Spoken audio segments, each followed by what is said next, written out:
Right, we're going to go ahead and get started. Now, I'll be right up front and say that the Minoan beliefs are very much centered on female deities. Of course, how can we know? Well, we have unearthed so many of these female images and not that many male images. And of course, we see this also in the artwork and frescoes and so forth, that it kind of gets pretty obvious after a while. Also, of course, we have to think to ourselves when we take a look at the male images, which we're going to be seeing. Everything that I'm talking about, we will be seeing directly here. We find that oftentimes the male images are a little bit smaller, besides the much larger in size female images. Some assume that these male forms represent a vegetative god. We'll go into that. They could represent also a male worshiper. It may be no coincidence that society and their views of women reflected back into their religious beliefs, that their heightened reverence for goddesses also heightened the importance of women in many different ways in their society, giving them at least a greater latitude of influence alongside of men. It's not, I mean, this is the ancient world. It's not gender equality, but it still is certainly rare for society during that period of time. Presently, also, maybe in some cases. So there you have it. We take a look at women in the various frescoes. They're depicted very much empowered. You can see this in fashion. We see representations of women doing some of the same jobs that men did in the ancient world. We see some of the same kinds of tasks. We see women even as merchants as well. So there is something going on. Now, like the majority of the ancient world at this time, the Minoans were polytheistic. I'll say that. And we can recognize a number of their deities. You saw that I hesitated when I said polytheistic. They are polytheistic, but it's so interesting. I've been doing a few extra little studies along the way. And, um, you know, when it comes to ancient religion, you do have this interesting degree of animism. And animism, aspects of that, understandings of that, were still kind of woven within Minoan civilization to a little bit of a degree. So we'll go there too. But we'll strictly said it's polytheistic, right? So we can recognize many of the deities, the gods. Of course, that leads up to another interesting point. And we do understand that there's a pantheon of some sort. Some scholars suppose that they all represent maybe many faces when it comes to the goddesses, the many faces of an all powerful goddess pervading a universal order. Yet these conceptions of the many representing the one, while certainly possible, are a little bit early on the world stage when it comes to theological conceptions. There's not a lot of theologians, not a lot of, so religion at that time was very pragmatic. It's very much bartering with these deities to get what they want. And that's what they and so some of the nuances are not exactly focused upon, not really articulated. We take a look at what the Minoans depict in their imagery, and there's a lot going on, but doesn't seem to be woven within a concept that necessarily is a dogma. And when it comes to these goddesses being representations or many faces of one deity, that becomes problematic. but we're going to go into that issue too. Don't worry. This is going to be a Pandora's box. We're going to open up a lot of places, and there will be so much richness, at least I hope, that comes out along with hope. You know that story. Okay. All right. Um, uh, Now, we do have representations of goddesses side by side, like we see at Gazi, for example, with one of them having poppies in her hair, while the other one has cult horns and birds on her. So, yeah, still, I would agree that there appears to be some kind of great goddess that may be above the others, and that is part of the Minoan worldview. And where do I get that information? Well, there's an echo. There's an echo of this great Cretan goddess that is found along the shores of Asia Minor and early on, from the Ionian coast to the Carian coast to the Lycian and Pamphylian coastlines. We come across this mother goddess, this creatrix. And when we take a look at the literary and artistic legacies and we read back, a lot of fingers point back to Crete, and there's an intermixing going on with the Minoans and a group known as the Luvians. And so this mixing bowl, so to speak, uh, reveals that through these echoes, there's an understanding of those on the coastline, that there is some sort of goddess that encompasses many of these others and seems to be above them all. What is fascinating, here we go, is that this goddess seems to be connected to three different levels. There seems to be a heavenly form, there seems to be an earthly form, and there seems to be a chthonic or underworld form. And so there is this tripartite division. With that said, we also see that within a male deity, even though it's far weaker, that seems to be arriving from Crete and the areas that were connected to the Minoans and onto the shores of Anatolia. So, again, much to explore here, and don't worry, you will not be disappointed. So, there we have it. Now, let's go to the first image. This is my introduction picture, just to get us into the topic, right? Yeah, let's go to the next image. Look, there it is. What does Potnus mean?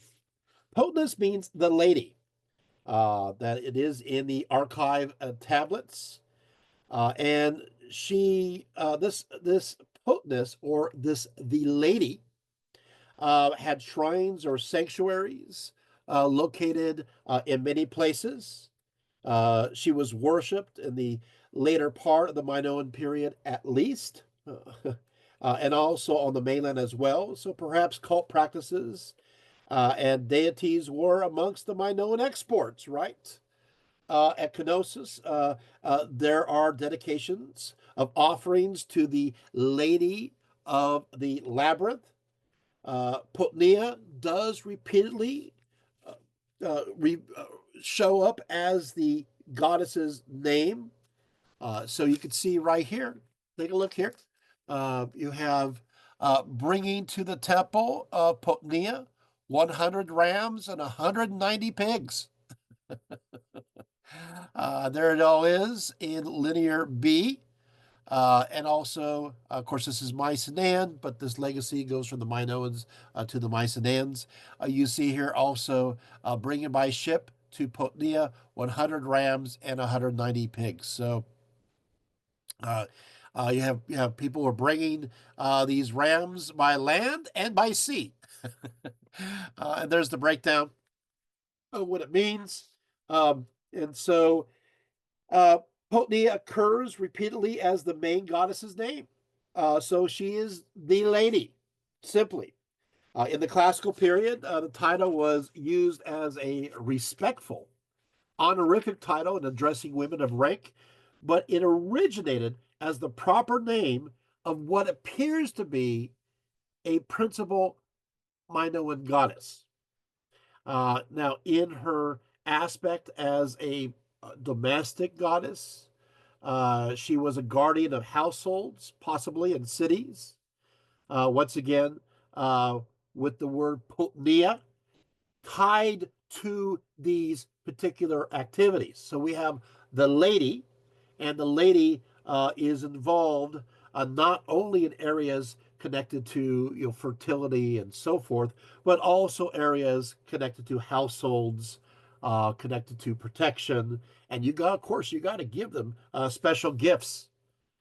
So there you have that, and so that's important to remember. So there is evidence of something that holds them together, and yet there is a diversity of still different goddesses. So it is not an easy journey. Let's get to the next image.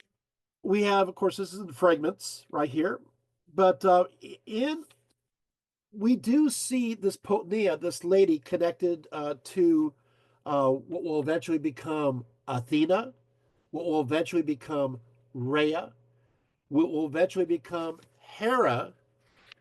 But for today, obviously, we also have this connection, a very strong connection to yet another goddess, Ilithyia. Ilithyia. You are now hearing an actual Minoan word for a goddess that will then go into the Mycenaean and then, of course, to regular usage within the Greek context, Alethea. So she's included. So yeah. So in many ways, you do have this possibly the central, the lady kind of goddess, and then uh, aspects of her break down. So what I'm trying to say, and I think you're getting it pretty quickly, is that sometimes it works the opposite way. Sometimes you have these more of a singular concept that's breaking into a multiplicity, as opposed to the multiplicity becoming a singular. But at the same time, you also have all these other goddesses besides the lady, and we're going to deal with those too.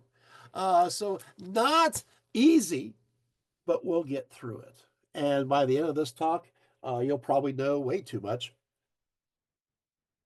Okay, so taking a look at this one here. This tablet's not exactly complete, um, but it talks about this is for kenosis, and it talks about Potnia in conjunction in conjunction, excuse me, with an epithet Atana. Atana. This, of course, Atana. You take a look at this. It talks about various offerings to the gods uh, Poseidon and Pauowan, which is a forerunner of Apollo. But you also have this dedication to Atana Potania. Well, and it's on the same tablet. The meaning of the epithet Atana is not known, but it suggests that the Minoan goddess was already being addressed, and among other things, by Atana, which we can derive the word Athena from that. Now, Athena, hmm, so is this the name of this the lady god? Is this the name of the god? Well, scholars are divided about this. John Chadwick says, well, maybe it's not the actual proper name for this this goddess. What it is, it's a place name, and so it is the Lady of Atana, uh, the Lady of Athens. Ooh, now that could be interesting. Now, There could be another place in the Minoan Mycenaean world that is called Athens, or it could also refer to Athens, Athens, which we do know that there's an early connection there too. So it gets fascinating, but we do know that there is a connection, and you're seeing it here. So there is a connection between these ideas. Okay, moving to the next image, we have here the double X. Was highly likely to be the Potnia's symbol, and possibly also the pillar and the snake. They were symbols too. The snake, the snake obviously lives in crevices near the hearth, and so it really did make a natural symbol for an earth-dwelling mother goddess, right? An earth-dwelling earth mother, right? So the house snake cult survived into modern times, by the way, and the snake was sometimes known as the master of the house or the house mother. So interesting little bits here. We take a look, and so you have the double axe concept. Now we take a look at the double axe. Of course, the word for axe is labrys. Labrys. So labrys, that's the double axe. And many scholars agree that labrys is the root for the word labyrinth, right? There's a connection. And so you're going to have a Potnia who's connected to what they will use in linear B to the labyrinth. And so this, of course, started in Crete. Now, it's interesting that we see the double axe on Crete not associated with male deities. We see the double axe associated with male deities, yes, in Anatolia, right? But we do not see it in Crete, nor in the Minoan and Mycenaean world. And let's go to the next image. So we see this double axe actually connected to a goddess figure. Of course, here you see those making offerings, and you see the double axe right here, right there. What does the double axe mean? The double axe is understood as being a symbol for the beginning of creation. Starting off everything, and so you have this concept. Now, the tablet for Kenosis archives. There's a mention of the offering of honey, dedicated to Dapurito Yo Potonia, which of course um, is the Potnia, or the Lady of the Labyrinth. Right. So this tells us that the Potnia had a sanctuary dedicated to her in some part of the labyrinth at Kenosis. Since this temple, and only this one, was referred to in antiquity as a labyrinth per se, at least as far as Crete was concerned. We can be fairly certain that there were sanctuaries dedicated to Potnia in other major temples as well, because we do have references to temples to Potnia at a place known as Cotodonia, Phaistos, Malia, and Zakros. So, yeah. Uh, so there is a connection. Let's go to the next image. Look at that. Well, getting so you can see very clearly you have a goddess with a double axe. But also take a look above.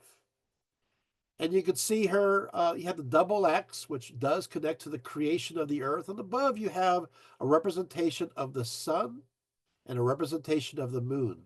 Oh, and if your eye is quick, you can see that she's receiving some puppies right there, which of course produce opium.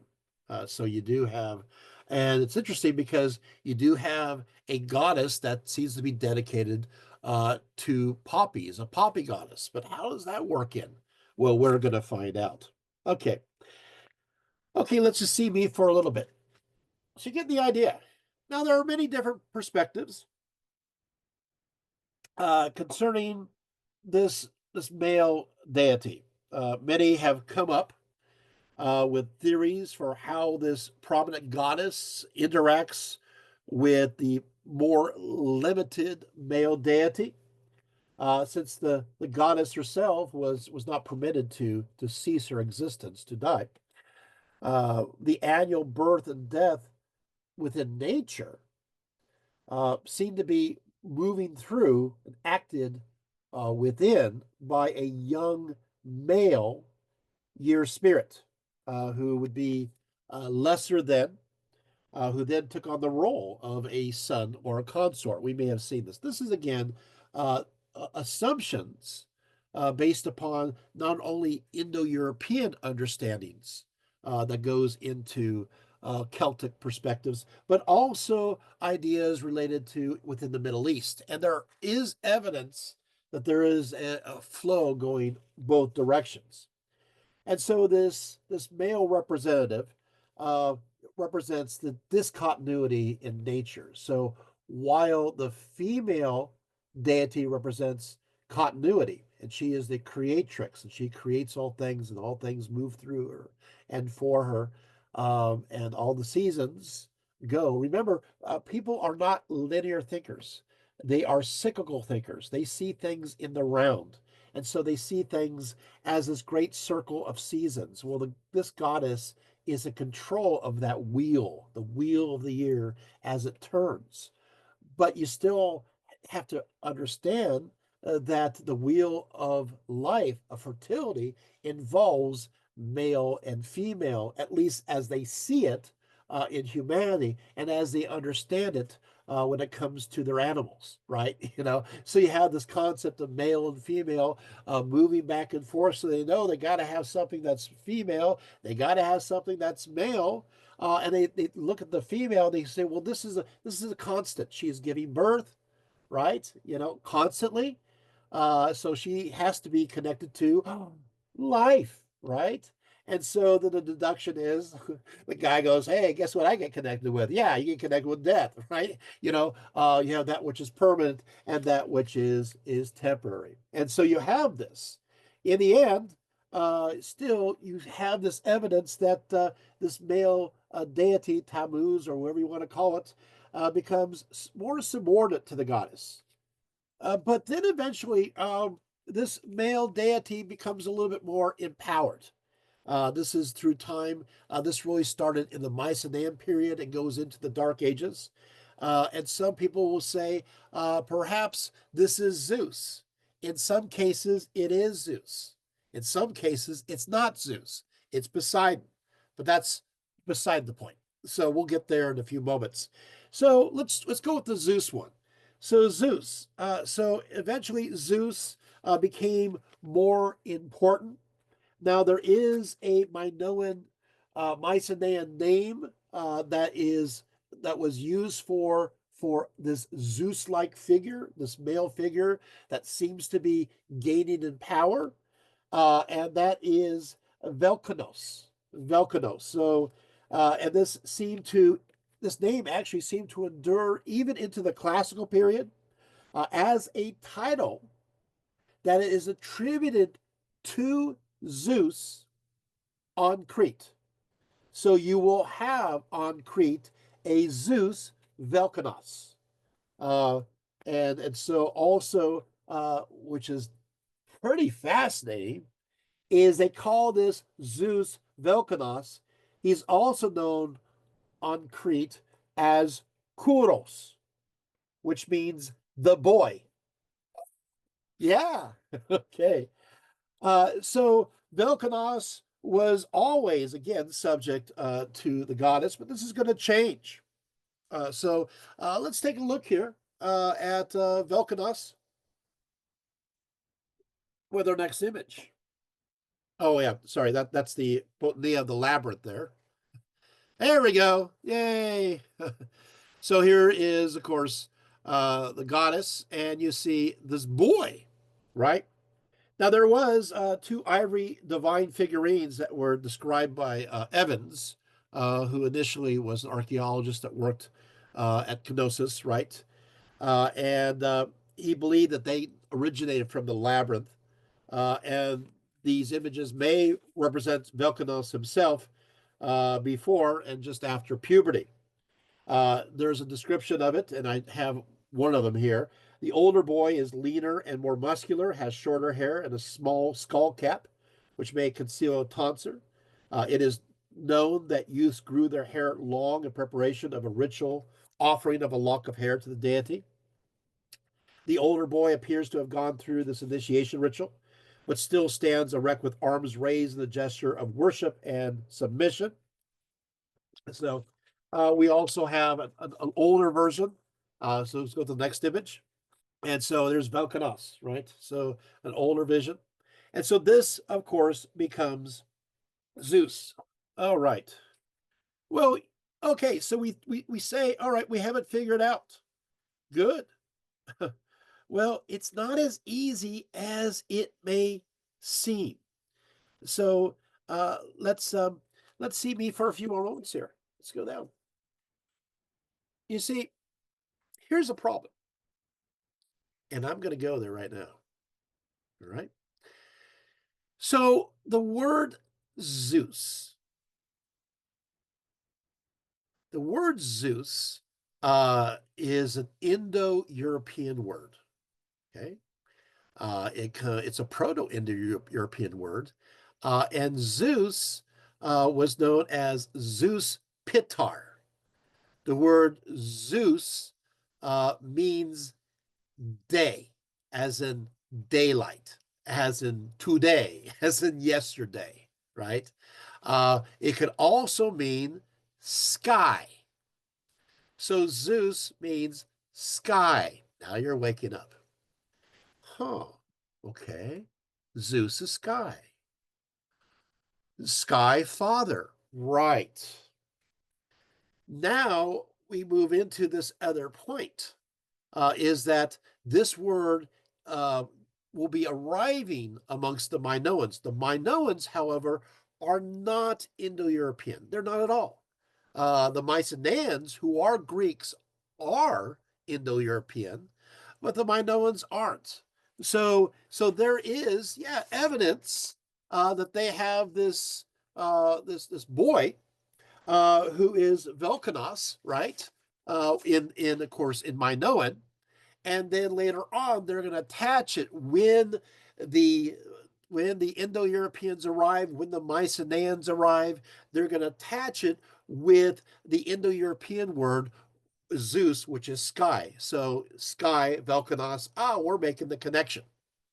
And so they'll understand it that way. Here is an interesting situation. And that is at the same time, there is another concept. And here we go. Is that as we're moving from Minoan into Mycenaean, you have also the Mycenaeans trying their best to understand the Minoan earth goddess. They're trying to understand it, and in some cases, maybe it is Atana, maybe it is Athena, right? It is Potnia Atana, right? Maybe it is the Potnia of the labyrinth, right? Maybe it is Ilithyia, right?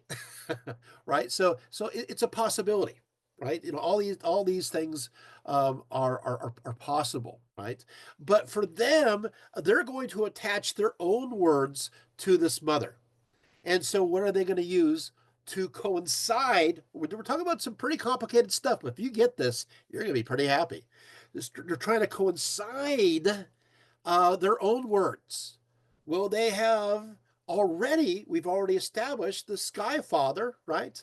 Dias Piter. You guys got that? So uh, we have to establish Earth Mother. So how do we do that in Mycenaean? How do we do that in an Indo-European sense? And so we go to another root, and that root for mother, right, is of course mater, mater or mitter, meter, right? So they'll connect that word mother with the Minoan understanding. Got it? Then, next step is that ill-connected to the earth. Well, it turns out that Mycenaean Greek, you have different words for earth. You have, of course, it changes through time, but you have this idea of da, de, ga, da, de, ga. And of course, obviously, eventually, a ga will become Gaia, right? As in, right? Oh, you get it, right? Now, but there's also a period of time where they have a form of the word, and that is Ida. So it's da, Ida, de, and ga, and then get. Fun with consonants and vowels. Yay. All right. So you go, okay, that's great. So, how do they understand now this God who is connected to the sky? Remember, there's different levels of this God too.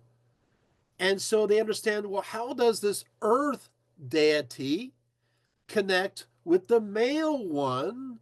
And they go, oh, well, that would be the spouse, the spouse of the earth, right? The spouse of the earth. So of course you go back and you go, well, what is the spouse word? It's pos. Okay, so spouse of the earth, because now you're at the earth level, no longer at the sky level, and you go Poseidon. Poseidon. There it is, the spouse of the earth. Poseidon. Oh, now you're just went, okay, wait. Stop. You can have a Zeus and a Poseidon, and they could be aspects of the same kind of concept. Yeah, and as it intermix with the Minoan and the Mycenaean, it gets kind of confusing after a while. It gets to the point where there is even a mount dedicated to the earth, and that's Mount Ida. Where is it located? Slam right in the middle of Crete. Hey, and of course, who is supposedly born on Mount Ida? According to all Greek mythology, at least the majority of it, right? Oh yeah, that's right. Zeus is born at the base of Mount Ida. So guarded by these wing fury like daemon like creatures, right? the Idaean dactyls waving and distracting. Are you guys doing okay now? Are you understanding a little bit how these ideas are connected together? So you do have in Minoan going into Mycenaean religion, you do have these deities, but they come at different levels. And so already you have a sky level and you got an earth level and you got an underworld level, right? Oh, we're having fun. So what happens now? Okay. So, well, again, goddesses appear prominent in my known religion. There are exceptions. Poseidon not only appears to be one of them, but he appears also to be quite frequently mentioned, especially towards the end of the Minoan to the Mycenaean era. So this is an evolution. Were Poseidon not that important? Zeus not important before? Why are not important? Because you don't have Indo-Europeans sweeping through yet. And so you still have a very strong Minoan culture. Okay. But as the Mycenaeans sweep in different places, going into mainland Greece, become pirates, are causing problems. You have stories, of course, of the Great Thera eruption. Things are disturbed. They're going to have to interact with this new culture. And as they do so, there's assimilation. And as a result of that, they're putting all these terms together. But you still have two very different worldviews. The worldview of the Minoans, yes, it's polytheistic, but it's also there's an animistic aspect to it. By the way, don't tell anybody. That's also true with Roman ancient religion too. But okay, we'll keep going. Is this helpful? Is this good? All right. So let's look at Poseidon just a little bit because we have to understand this as we go through. So Poseidon, while he was understood as the god of the sea by the archaic era of Greece, we know from Minoan and Mycenaean sources that he was actually worshipped as a deity with three aspects. He was worshipped also as connected to the sky, which would, of course, be Zeus. He was connected to the earth, which is inclusive of the sea, and he is connected to the underworld. As a chthonic underworld god, he used the epithet that has survived all the way into the classical period and Hellenistic period, and he's known as the earth shaker because he's underneath. And by the way, and then the land aspect that connects to his horses. Remember, he's connected to the horses. How is he connected to the horses? He's god of the sea. Oh, okay. You're waking up. Did you know the epithet for Poseidon, Earthshaker, is found in Linear B? That's right. NAC Dione. Okay. So you do have these aspects. Oh, and I'll just throw you off. At some of the places, Poseidon is worshipped as a god, and in some cases, Poseidon is worshipped also. Oh, this is going to confuse you, as a goddess. Yes. So, in fact, there's one place where there's a temple dedicated to the male Poseidon, and there's a temple dedicated to the female Poseidon. Oh, if we're not done yet, there's actually another case where there's a temple dedicated to the male Zeus, and there's a temple dedicated to the female Zeus.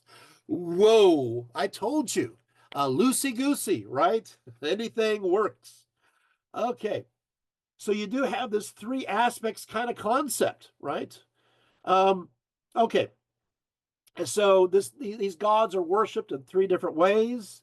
Of course, these ideas even go into Orphic literature later on when it comes uh, to to even goddesses, right?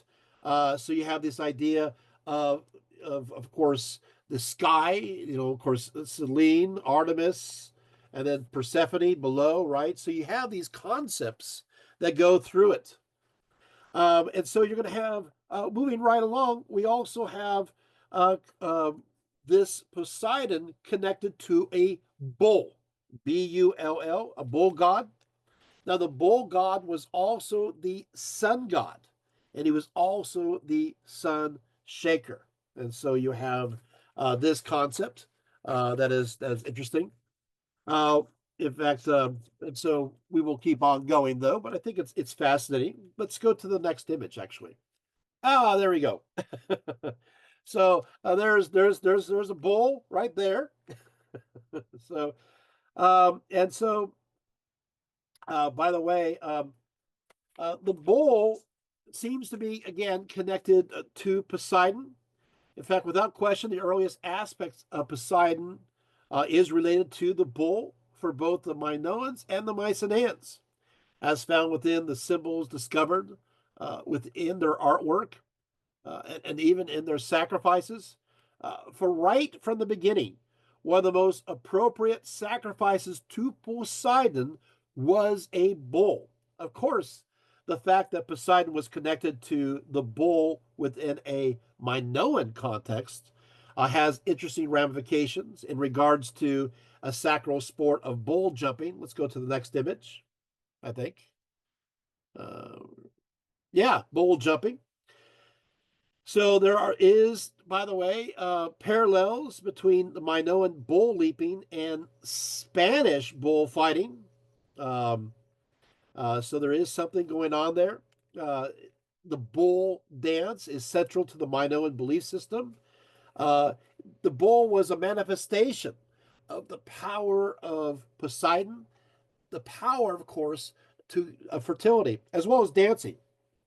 And of course, uh, this connects to the interweaving of human as well as divine destinies. There are elements of collusion and elements of struggle. So you're kind of struggling with Poseidon. But what happens in the end? In the Spanish bullfight, which may indeed have happened in the case of the Minoan one, is the bull is sacrificed, or the bull dies. The bull represents Poseidon. And so this is a remnant, again, of the idea of the male deity who does what? Who dies. That carries on through a ritualistic sense. Isn't that interesting, right? There's, of course, a remnant of the Minoan story that relates to Poseidon. And then, of course, is the story Pasiphae, who mates with the white bull and gives birth to the Minotaur, right? Which is connected to a labyrinth. Oh, wow. We are just going lots of interesting places today, are we not? Okay. But you do, let's go to the next image. So there you have, there's another bull. We have quite a few of these images. Can you imagine running, taking the bull by the horns and running right it and flipping over? There it is. Let's go to the next image. This is actually from this is real artwork. There's the tripartite aspect of Poseidon is also reflected in the tripartite divisions of many of the Minoan temples. So we see this um, in different ways. So different parts. We see this at Knossos. And these areas are surrounded, of course, with bull horns. Not bull horns, but you get the idea. All right. And then let's see here. Let's go to, I believe, the next image. Okay. The next image, this is the most interesting one. This image, Poseidon arises from a clay seal discovered at Kidona, depicting a god, prominent staff in hand, standing upon a tower that could be a temple at the edge of a cityscape. Waves are either crashing against or proceeding from the lower part of the tower. Some have interpreted this lower part as the city gates, but there's definitely something that resembles a rock formation of some kind. Let's look at the next one. Maybe it's easier to see if it's drawn out literally. There it is. The waves are often thought to connect with Poseidon's capacity as a god of the sea, although they may also represent an actual event like a tsunami or tidal wave, perhaps even a Thera eruption in 1470. In the sky behind him, there's an image of a bull on one side and the image of a fish on the other, connecting to his aspect as both God of the sea and God of the earth.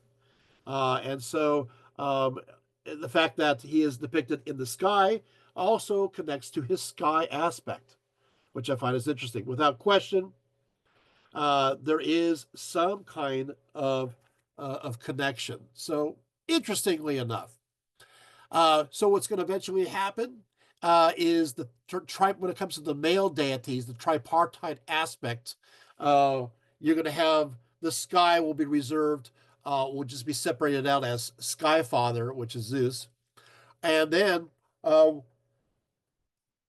Poseidon is gonna who also had all of course connections.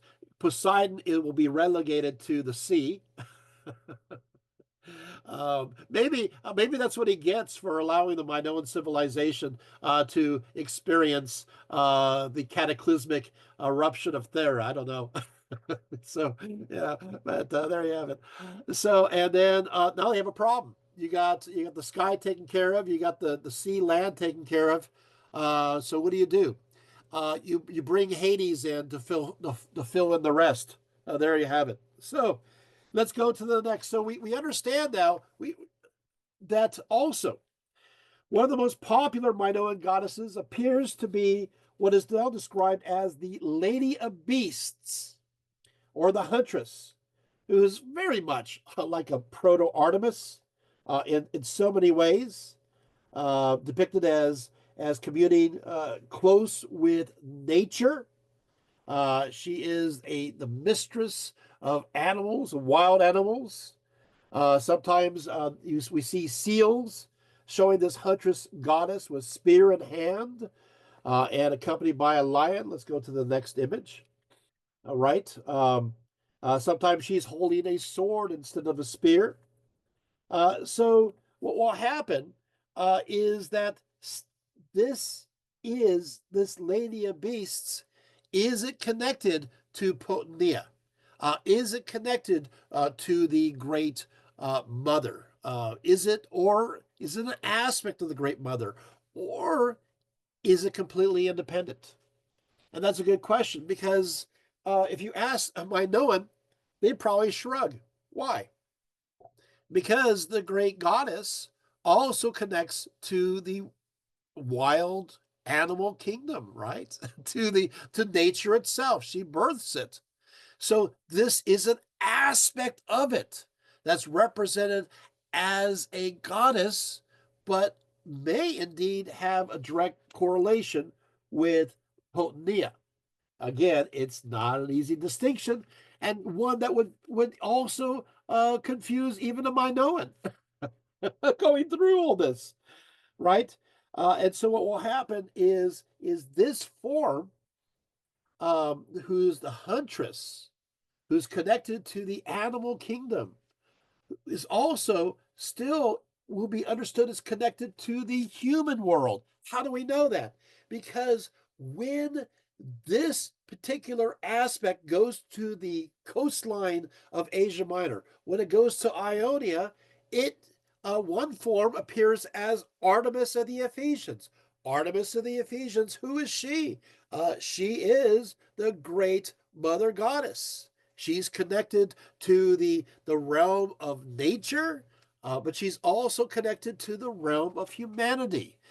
You also have, going further east, you have Cybele, who's connected to Artemis of the Ephesians, who also is connected to the wild world. She's also a goddess that's a mother goddess, but at the same time, she's connected to the natural realm. And then you go to the south and you have what? You have Artemis of Pergae, the same thing. In fact, you have a lot of Artemises all the way down, but it's interesting that a lot of them get the name Artemis as you go through Ionia. What happens though when it goes the other direction? When it goes towards mainland Greece, the Greeks, what they do is they parse out of the huntress aspect. They'll parse out anything connected to a mother goddess element, and that's where you get Artemis, the virgin goddess of the moon and hunt, that doesn't have those other attributes. So that's going to be a Greek thing on mainland Greece. But as it comes into the realm of Asia Minor, Anatolia, it's a whole other story. You guys got it? Good. Let's go to the next image. Here's another great image. You notice you have these lions on either side, just as you see the lions either side of Cybele, just as we sometimes see lions or these kind of figurines on all kinds of Artemises throughout Anatolia. Okay, let's go to the next one. But you also have this concept of this goddess uh, who is a great mountain mother goddess, connected to the tops of mountains, of peaks, right? And so we have another interesting situation because we do have the great, right in the middle of Crete, right? The great Earth mountain, right? You have Mount Ida, which literally means Mount Earth, right? And it's connected to the great goddess. I think it's interesting because you're going to get another Ida, another Mount Ida, which is located in Asia Minor in Bithynia, but also next to the Troad, which is overlooking Troy. And that's also known as Mount Ida. The both are connected to one another, and they both have One shot now. they have those known as the Idaean dactyls, those metallurgists, kind of wizard like daemons, and they're both at the base of Mount Ida in Crete, and they're also at the base of the Mount Ida in Bithynia, Troy. So I do find that very interesting. Okay, so then later on, of course, it moves down to Mount Pion and Ephesus, and also around Mount Salamissus at Ephesus, and you also have these same Idaean dactyls there, as well as other places. So fascinating connection. So you have, she's a great goddess of the mountain, the great mountain goddess. And at Ephesus, they do worship Artemis of the Ephesians as the great mountain mother, and we find that also in inscriptions. So once again, Artemis in Asia Minor is also connected to these ideas in so many different ways. We can excavate understandings of Minoans and Mycenaeans and Luvian goddesses via the vehicle of understanding the belief system of Artemis of the Ephesians and trace it all the way back through time. Fun. Okay. Where do we go next? The next image. Next image. Oh, yeah. The Minoans also or venerate what is labeled as the snake goddess. Once again, you know, um, is this an independent goddess or is it connected to Potnia? We don't know. There seems to be some associations, but we cannot say for certain. Of course, here in this image, the snakes are intertwined on her body or on her hands there, because of the fact that this image is primarily found within a domestic setting. Often within small household shrines, we find these snake deities. This goddess seems to be connected to the guardian deities or spirits, the household, um, the hearth, so to speak. In this particular case, you have the two snake goddesses were discovered at Knossos. One of them having a snake on her headdress, while the other has that of a panther. Now, taking a look at what happened is they discovered this just south of the throne room in Knossos. And it was discovered there was like two stone lined pits, and they found a whole bunch of items in here. Most of it was broken, scraps of gold or ivory and stone inlay, unworked horn, right? Ceramic vessels. They even found a vertebrae of a large fish, but they also found three figurines, of which this one that you're looking at is one. Um, and so uh, the snake goddess, though, originally lacked a head and half of her left arm. So the complete right arm held a shorter, wavy stripe stick, and so has been interpreted as a snake. But it's still, snakes are very important. And again, it connects to the realm of not only the underworld, but it also connects to the concept of regeneration. In fact, we're going to see this idea going all the way back into ancient Anatolia, going all the way back as way back. We're talking thousands of years back in the idea of regeneration, because snakes do something that most of us don't do unless we get a real bad sunburn. And that's not good, is that they shed their skin and they become as new. And so in a sense, the old dies, but the new continues, and they are connected to the earth. They're connected to the energy of the earth. They are understood in many cases as living roots, like the living roots of a tree. And so we'll have them depicted in much artwork as being at the base of the tree or hanging from it, right? So you have this idea that so the snake deity concept uh, is, yes, about regeneration, and it is about the magic of life and how it renews itself even over the seasons, but it still continues on. Good. Okay, now let's go to the next image. One of the most common representations of the Minoan goddess shows her sitting on a throne beneath a sacred tree. And so you have this is kind of a cool image. A lot of these are drawn, and you'll see why in a little bit. But they're drawn because they're hard to look at the actual piece. They're too bright or they're too smooth, and so these representations do it well. But we're going to go ahead and see some actual ones and do a comparison too. So I will be fair to all the evidence here, but yeah. There is this idea that this goddess very much, look, she's sitting on a throne there. She is definitely in power. There's those that are meeting her, probably giving her offerings. Looks like she's in tense thought. There you do notice above there's something that's floating, right? There's a floating female. Is it a spirit? We'll talk about that. There's been many scholars have studied the various sprites and spirits, these various elementals that appear in these images. Perhaps this is an elemental that's connected to that tree. And then once again, you have this tree of life concept too. So this association. But the Minoans did have indeed, and the Mycenaeans had the concept of a sacred tree. Let's take a look at the next one. Look at this one. Now, there's no sacred tree here, but look, here we have you have the goddess looking over worshipers from her throne.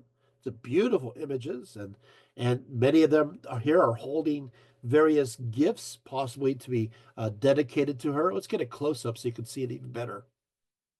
I love the bright colors. Isn't it amazing how bright it is? Next image. So you hear another image. We saw this one earlier. You see here, but once again, you have this goddess. You have those who are giving gifts before her. Once again, you got this floating fairy-like being connected to that tree there. Is it connected to the life force of the tree? What is that? Again, there's many opinions. I like the outfits, right? But she has been given gifts. It looks like that she's being given some poppies for opium, right? You see also the double axe, which is representing her, and you have the earth and the moon. Also, I want you to note there is another flying spirit that is up there on the upper right. So once again, we do have this idea that it's not just a polytheism. There's a sense of animism in the air. Do you feel it? That there's elementals are still coming through. A little bit of fun. Animistic belief systems still continue to this day, and Shintoism has many of those animistic ideas that do continue even into the modern world. It's as if animism eventually became an organized religion. Well, sort of organized. So, but that's for another talk. So let's go to the next image. Yeah, this is that same image, and this is how it actually looks like. Yeah, it's a gold seal ring, I should say, but you see, it's hard to see the elements. That's why I do the drawn in ones because you can see everything is there. It's pretty accurate, but it's just too bright, and you do miss some of the details. And so that's why I do it. Let's go to the next image. Well, this is interesting. Yeah, here is a goddess on the throne. There she is, Potnia, and you have these what they describe as genie or a procession of genie or non-humans giving offerings of drink. So these are Minoan into Mycenaean creatures that are giving offerings that they are part of this mystical, magical world. And I do believe you see the sun above there too. Let's go. So this is fascinating. Let's go to the next couple images there. And you can see you do have this where, in this case, you have a male, obviously a male, appearing to the goddess. And you see the sun above. I don't know what's going on here, but there is an interaction here. Let's go to the next one. And here you have another. So you do have, once again, this could be a representation of the male deity, uh, but clearly in both those images, and there's a whole bunch more. There's so many of these. It is the one on the right that is the one that is enthroned that has the power, right? You see that, right? Well, let's go to the next image. One of the most prominent aspects of Minoan beliefs was their belief in the appearance of a goddess while they performed their dances. There's a gold ring. This is an image from it, discovered at Isopata. Depicts four women with arms raised, dancing amidst blooming flowers. Above the dancing women, a small figure of a female wearing different attire floats up in the air. Do you see it? So there you have that. Let's take a look at the next image. This is what it looks like in actuality, right? Let's go to the next one. There's a few others of these, right? Here's a series right here. So here's another one. There's of course here you have lots of floating in the air right here, and once again, you see a tree on the left. You see a male deity connected to the temple in the middle, and you see a goddess enthroned. Let's go to the next image. Okay. Um, so there was a plate that was discovered in the ruins of the first palace, Phaistos, showing dancing female figures on either side of another female figure. Now take a look at this closely, who is emerging directly out of the earth. She does appear very much kind of like a snake. She has no arms, there's no legs. These it looks like maybe these are scales. She could represent some form, maybe of vegetation. She seems to be a chthonic female that is possibly a stylized flower, right? Many scholars believe, many, and I read this all the time, that this is an early representation uh, of of the maiden as opposed to the lady. This is a representation of Kor. This is a representation of Persephone. And this is connected to her chthonic and underworld aspect. And echoes of that idea is shown in the Persephone myth, where what happens? Yeah, she's off hanging out with the goddesses, right? And she picks, oh yeah, a flower, and whoom, she goes into the underworld. And you can see how these kinds of stories kind of come together, right? Okay, so there you have it. Let's go to the next image. Of course, you have the poppy goddess. One of the most popular of these images was discovered in Ghazi in 1959 with arms raised, maybe in ecstasy, maybe just given a blessing, right? This goddess image is about 79 inches in height. By the way, the poppies are actually movable. You can actually remove them if you want to. Um, and so they have been identified as poppies. Let's go to the next image. There it is. So they are removable.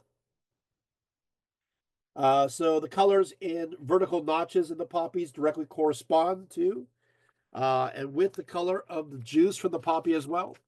Uh, in nature, these notches appear right at the end of the flowering period. So this means that they are ripe and they are ready to be cultivated. Now, what the ancients did is they waited for these notches to appear. They did. And then uh, they left them in the sun to dry for a period of time so that the opium juice actually starts to ooze out of them, start to ooze to the surface. And then what they would do is they ritualistically would collect this juice with a spoon or a ladle, right? And they collect that. And then what they do is they take all this liquid, they put it together, and they mix it with wheat. And so they create what is known as opium cakes. Yeah. So there you have that. So yeah, so which brings up a whole other point. You're seeing everything flying in the air and people dancing, and everything seems a lot. Some scholars are saying, well, they're doing opium, and so these are representations of their visions. Or it is part of their religion itself. It is much like peyote, right? And much like gypsum weed in the California area. Much like soma, right? Homa, right? And the idea that you're taking something in order for them to have a shamanic, a mystical kind of vision. And so this seems to be part of Minoan religion. In fact, let's go to the next image. We saw this earlier. Yeah, remember this? So this is, of course, this is from a gold signet ring from Mycenae that mimics what basically Minoan design. And you see poppies are here, right? So there you have that. Now, next image. beyond worshiping images an anthropomorphic form. By the way, I like this. This is the Minoan image that looks like almost, can you see it? It looks almost like a world tree, does it not? Wow, Minoan Mycenaean, right? So the Minoans believed that the entire natural world was filled with a divine aspect. And like many of other contemporary civilizations, they did worship before trees. They worshiped before sacred stones and pillars and springs in connection with these spirits. The Minoans worshipped at sites considered sacred, upon mountain peaks, in caves, around certain trees, at springs and rivers, and about stones. So we see this, right? So again, I like this. I like to suppose that it could be a sacred tree. Well, I'm not sure. Let's go to the next image. You can see here they are. There they are again, worshiping. You can see on either side there seems to be an image there in the middle. We don't know exactly what it looks like, but it does look like some kind of pillar of some sort and a throne, but we don't know anything more. Next image. I mentioned the mountain peaks. We looked at this earlier, so you can see that there is, which is wonderful. I mean, look at this. You got looks like a dome, which would be amazing, and looks like columns in this building standing on top of a mountain. But you also have a boat before it. But look what's on the boat. Yes, on the right-hand side, it looks like another kind of image, and possibly those are horns, right? On the right-hand side, you have the goddess on the throne, and on the left-hand side, you got that tree, and you got the goddess hanging from that tree, right? This was a ring that they had. Pretty amazing. Next image. Of course, once again, you can see that this looks like some kind of shrine of some sort. And they're giving offerings connected to the vegetative world. Next image. We have these mountain peaks. This is a reconstruction of one that really does exist, the ruins, at a place that's known as Petsophis, right? Let's go to the next image. We also have, this is fast, take a look at the detail. This is an image of a mountain shrine. It's a mountain shrine. And this is on what's called a rhyton, which is a ritual bull. And this they found this at Zagros, and it shows one of these peak sanctuaries. Of course, because it is a bowl, it's all the way around. So the next image shows you the complete architecture of this particular very elaborate mountain peak shrine. Let's go to it. Next one here. There it is. So you saw what we saw earlier. That was that top piece. Wow. Wow. What do you think? That's pretty amazing, right? Right. So you can see there that the Minoans and into the Mycenaeans are pretty elaborate. You can see, of course, the horns. Is this connected to Poseidon? But you also have the sacred birds and goats and so forth. Okay, let's see me for a little bit. All right. So, what's going to happen here? So, all about the mountain peaks of Crete, other Aegean islands, and along the western coast of Asia Minor. Archaeologists have discovered high altar shrines. By the way, I would I like to do a talk someday. I did a little bit on sacred mountains. But I like to go back to Turkey to do this. I like climbing the top of these mountains, and I find all of these altar sites. I have pictures of these. I go, there's another altar site that goes back to the Illuvian period or during the time of the Minoans and then turn the Mycenaeans and others, even long before, occupied these areas. Yes, in some cases, these mountain peak areas are eroded away because, you got rain and wind and the elements, eroding away these different kinds of places. But in other cases, they're preserved. Oftentimes, if they're under a shelter of a bigger rock or something, the morphology is always interesting.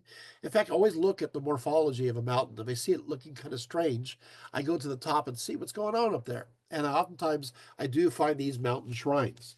It's a fascinating kind of study, but they're up there because that's how you communicate with the sky deities, to those, or the elementals, those who are above. The Minoans portray in great celebrations set upon these mountain peaks. Archaeologists have discovered that goats were the most common sacrificial animal upon the mountain peaks, discovering their bones at various altar sites located in these higher elevated areas. Um, they have also detected that great fires were ignited at night. And as we know from, of course, from various discoveries at the various sites, for the sacrificial rites, and what they did typically is that they threw in various earthen figures into the flames with the animal bones. For these very same peaks, sanctuaries, archaeologists have also discovered clay representations of various human limbs and other body parts, possibly associated with some kind of healing cult. But this cult connected to parts of the human body was not only evident upon mountain peaks, but we find also, for example, at the Temple of Arcanes, a pair of life-size clay feet were discovered, and we also find them in the cave areas too. Minoan art often shows worshippers dancing around sacred trees. Let's take a look at that briefly. Oh, there's some human limbs there too. Yes, that's good. But that's toward the end of the talk. Yeah, so oh well, that's fine. All right, look at that. You can see there you're having look, they're dancing away, and you can see on the right there's some kind of spirit. You see one also kind of floating there.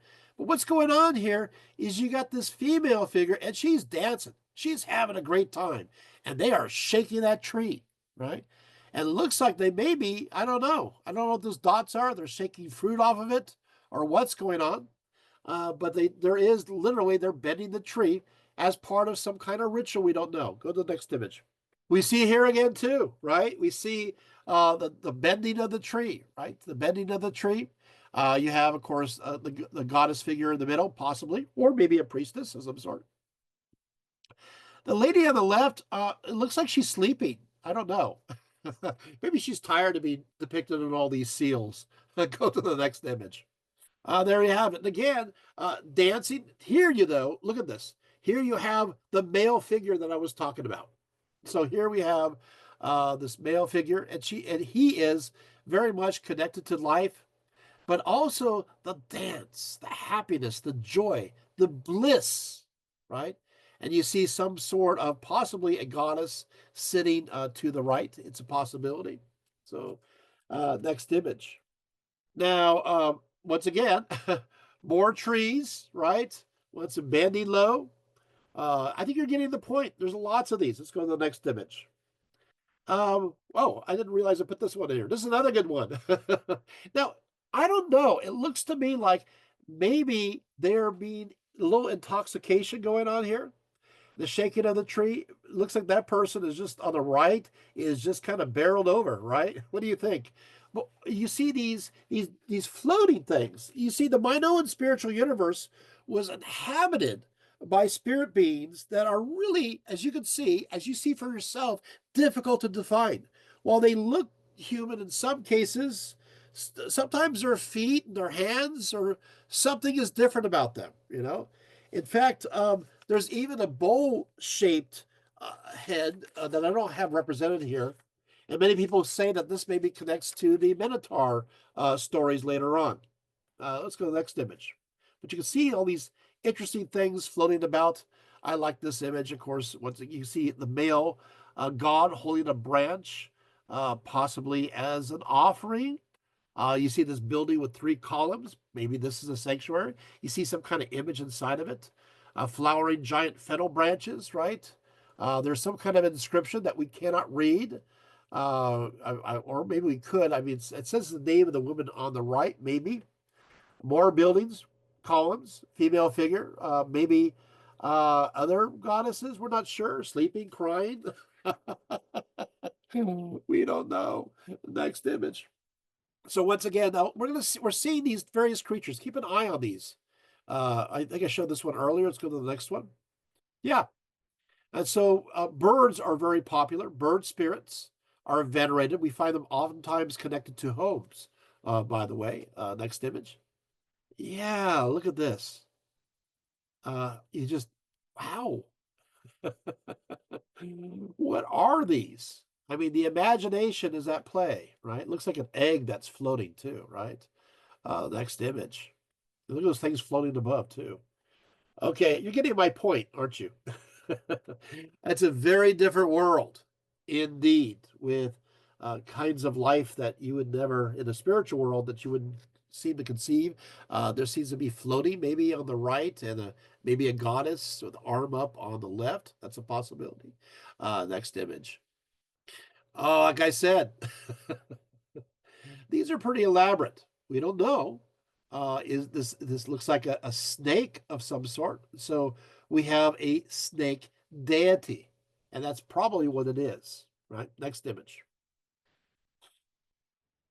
And of course, again, you have more of the ecstatic aspects. So go out there and shake a tree. Next image. All right. Now, I like this. And I like these next couple images, I believe, that we're going to see here.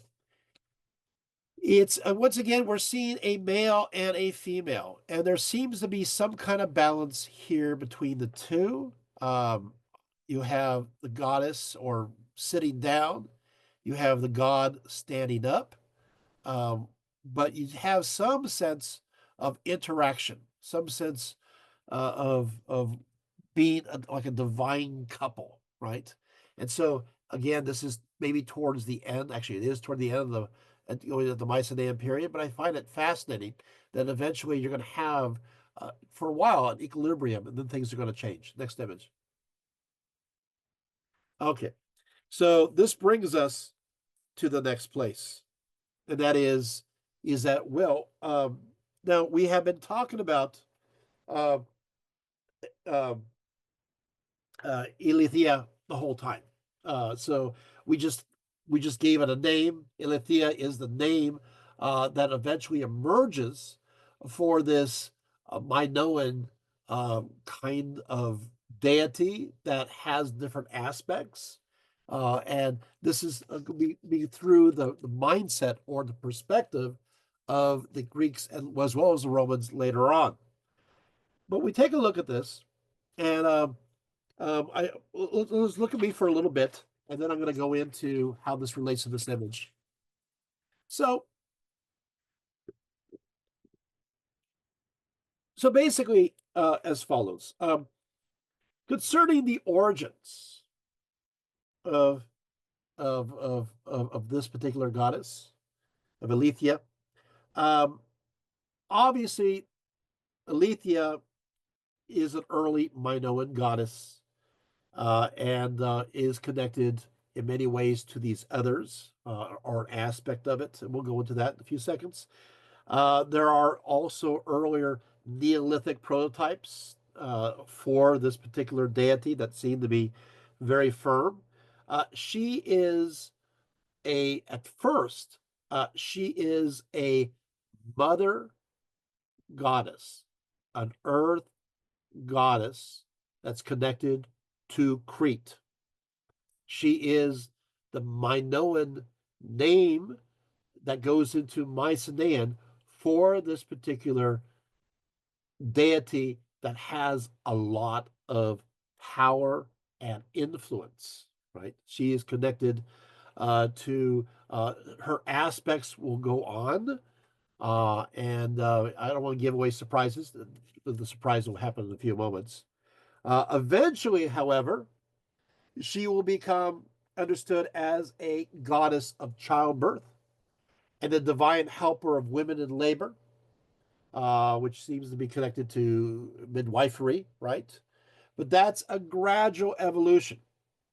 This particular deity, Eleutheia or Ilithyia, is understood as a Minoan goddess of the caves. So she is, remember we talked about the tripartite forms? You have the sky aspect, you got the earth aspect, and you got the underworld aspect. Well, she at first is connected more to the underworld aspect. And later on, she'll be holding the torch, much like Hecate, right? Hecate. So, but what will happen is that she's that aspect, but she's still connected to all those others. She still is a goddess that is of nature, that's inclusive of others that will may surprise you. Okay.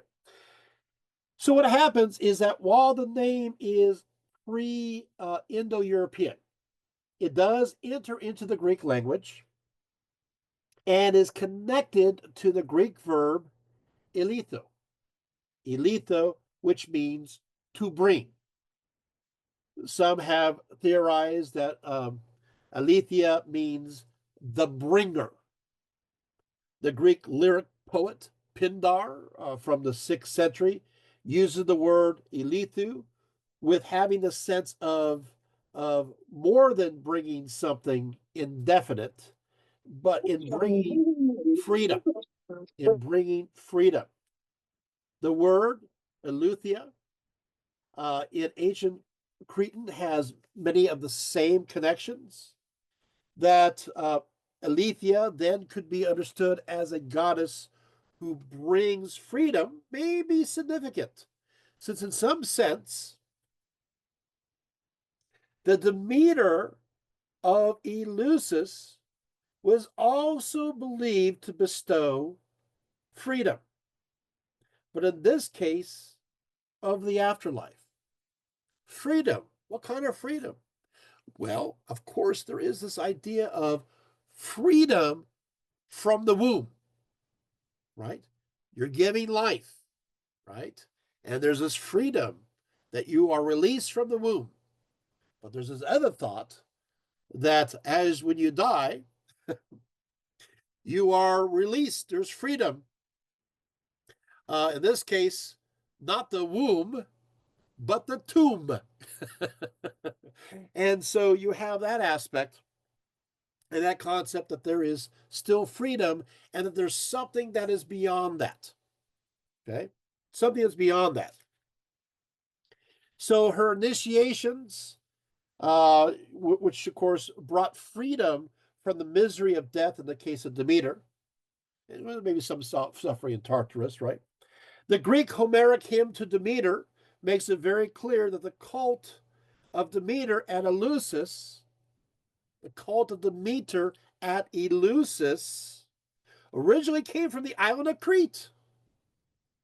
And once again, there is a connection to the Minoan goddess Ilithyia, who is worshipped on Crete, and we're going there right now. So here we go. Next image. The same one, I mean, same one we saw before. So what happens here? You're going to have this is going to be a big moment for you, a big connection. Is it turns out Ilithyia, the root, has the same root as Eleusis, as the Eleusinian rites. That Eleusis is also pre-Greek, meaning it dates even earlier than the Mycenaeans, going back to the time of the Minoans, right? Wait, Eleusis, that's where, oh, that's where the mysteries, the Eleusinian mysteries take place, and that's where Demeter goes to to initiate the meter. Remember, of course, obviously, means earth. The mater means, of course, mother. So the mater means earth mother. And remember, who is she paired with? Well, of course, paired with the spouse of the earth, Poseidon. Demeter and Poseidon. Is this helpful? Maybe too helpful.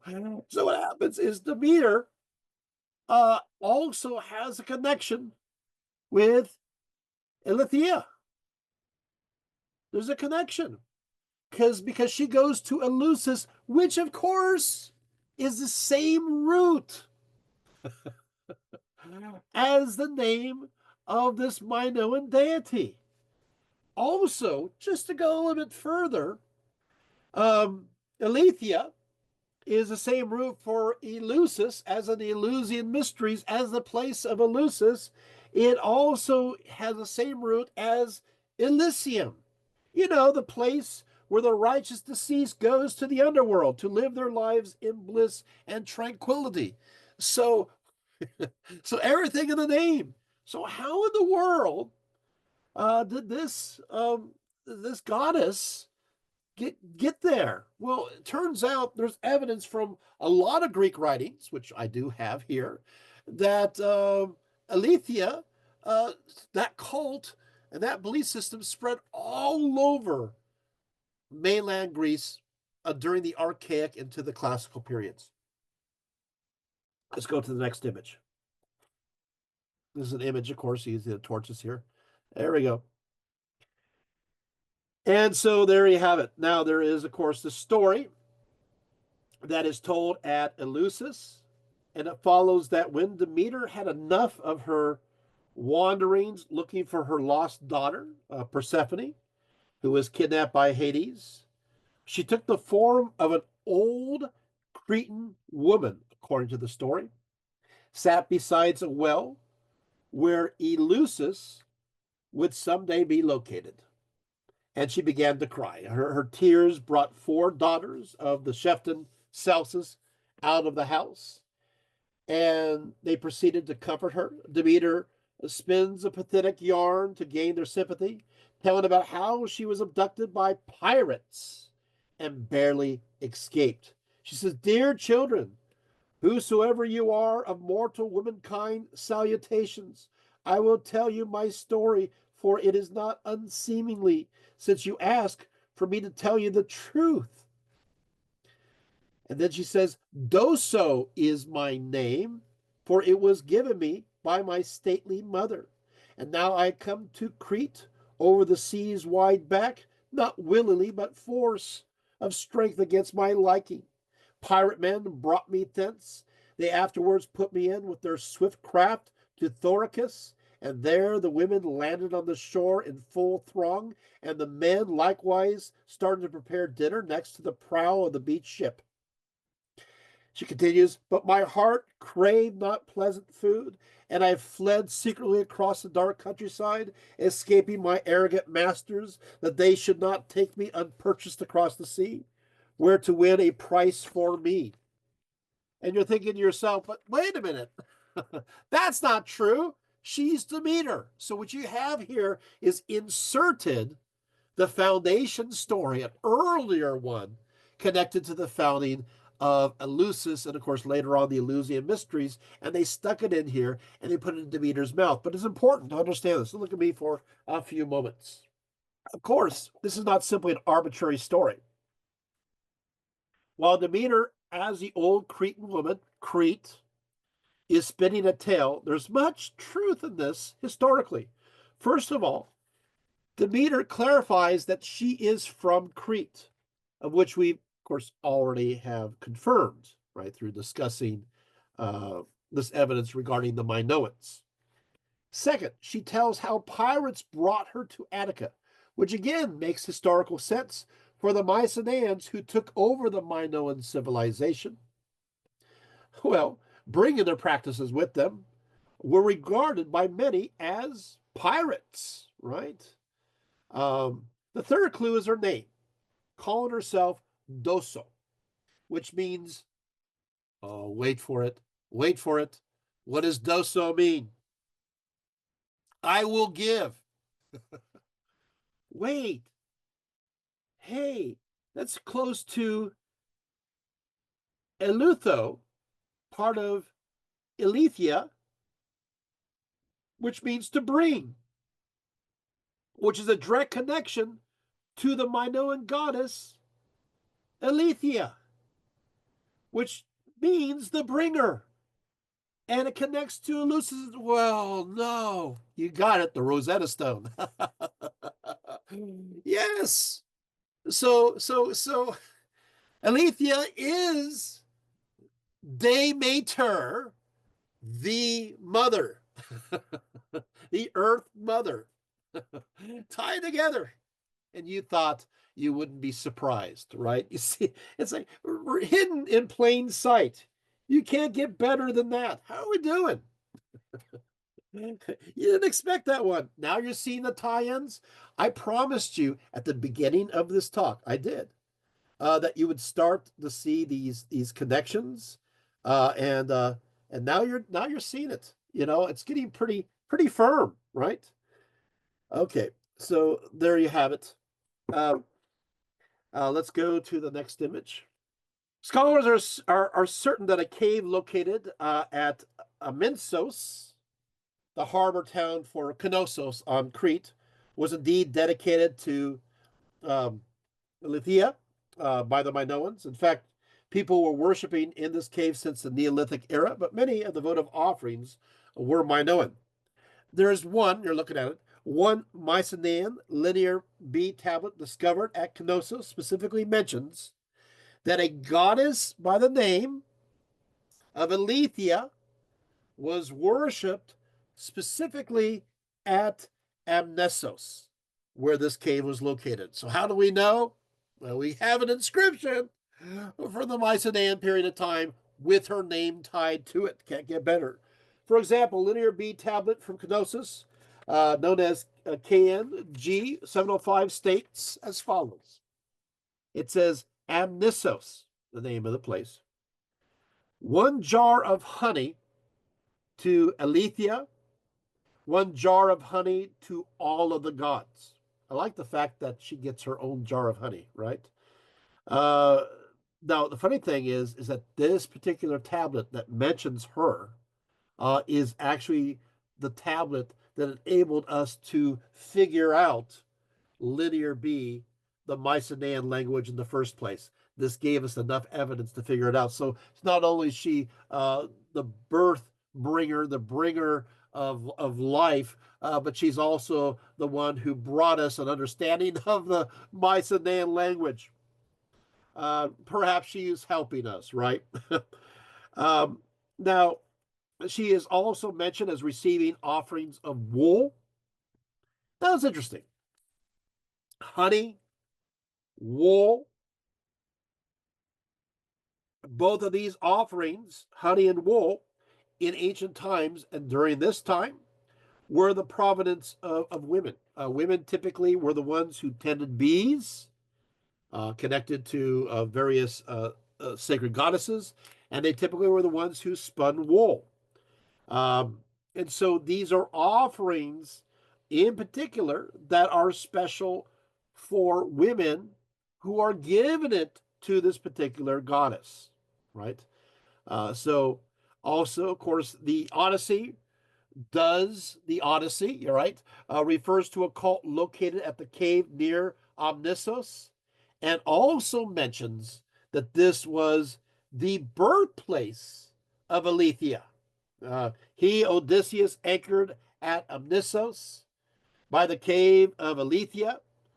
While Pausanias in the 2nd century reveals the Cretans still believe this tradition as well as others. He says the Cretans suppose that Ilithyia was born at Amnissos in the Cnosan territory, unquote. So there you have it.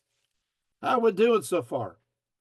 Um, Now, in the late let's take a look at me for a few seconds. In the late post-Minoan period, the Lethean sanctuary at Amnissos was famous enough, again, for many people to go by. It's interesting that Amnissos also found its way in the itinerary of Amon Hoptus III, So he visited in 1380 BCE. We found this on a statue base. So this is kind of like the place to come to, right? So it is. It's not just a port in the middle of nowhere. It's a very important site, and this goddess was a key connection to it. Okay. So all right, let's go back. Let's take a look at her sacred cave. Here we go. So the sacred cave at Abyssos. Let's take a look at this right here. Yeah, there's Crete. When you see right there, there's Amnissos. See, it's at the top. See Knossos there? See Amnissos right there above that which is square right in the middle? That's where it is. Of course, Knossos it's about 5 kilometers away from Knossos. Now, next image, the cave mouth. Oh, this is some pictures of, by the way, of Amnissos. You can see it's beautiful, right? Some ruins. Next image.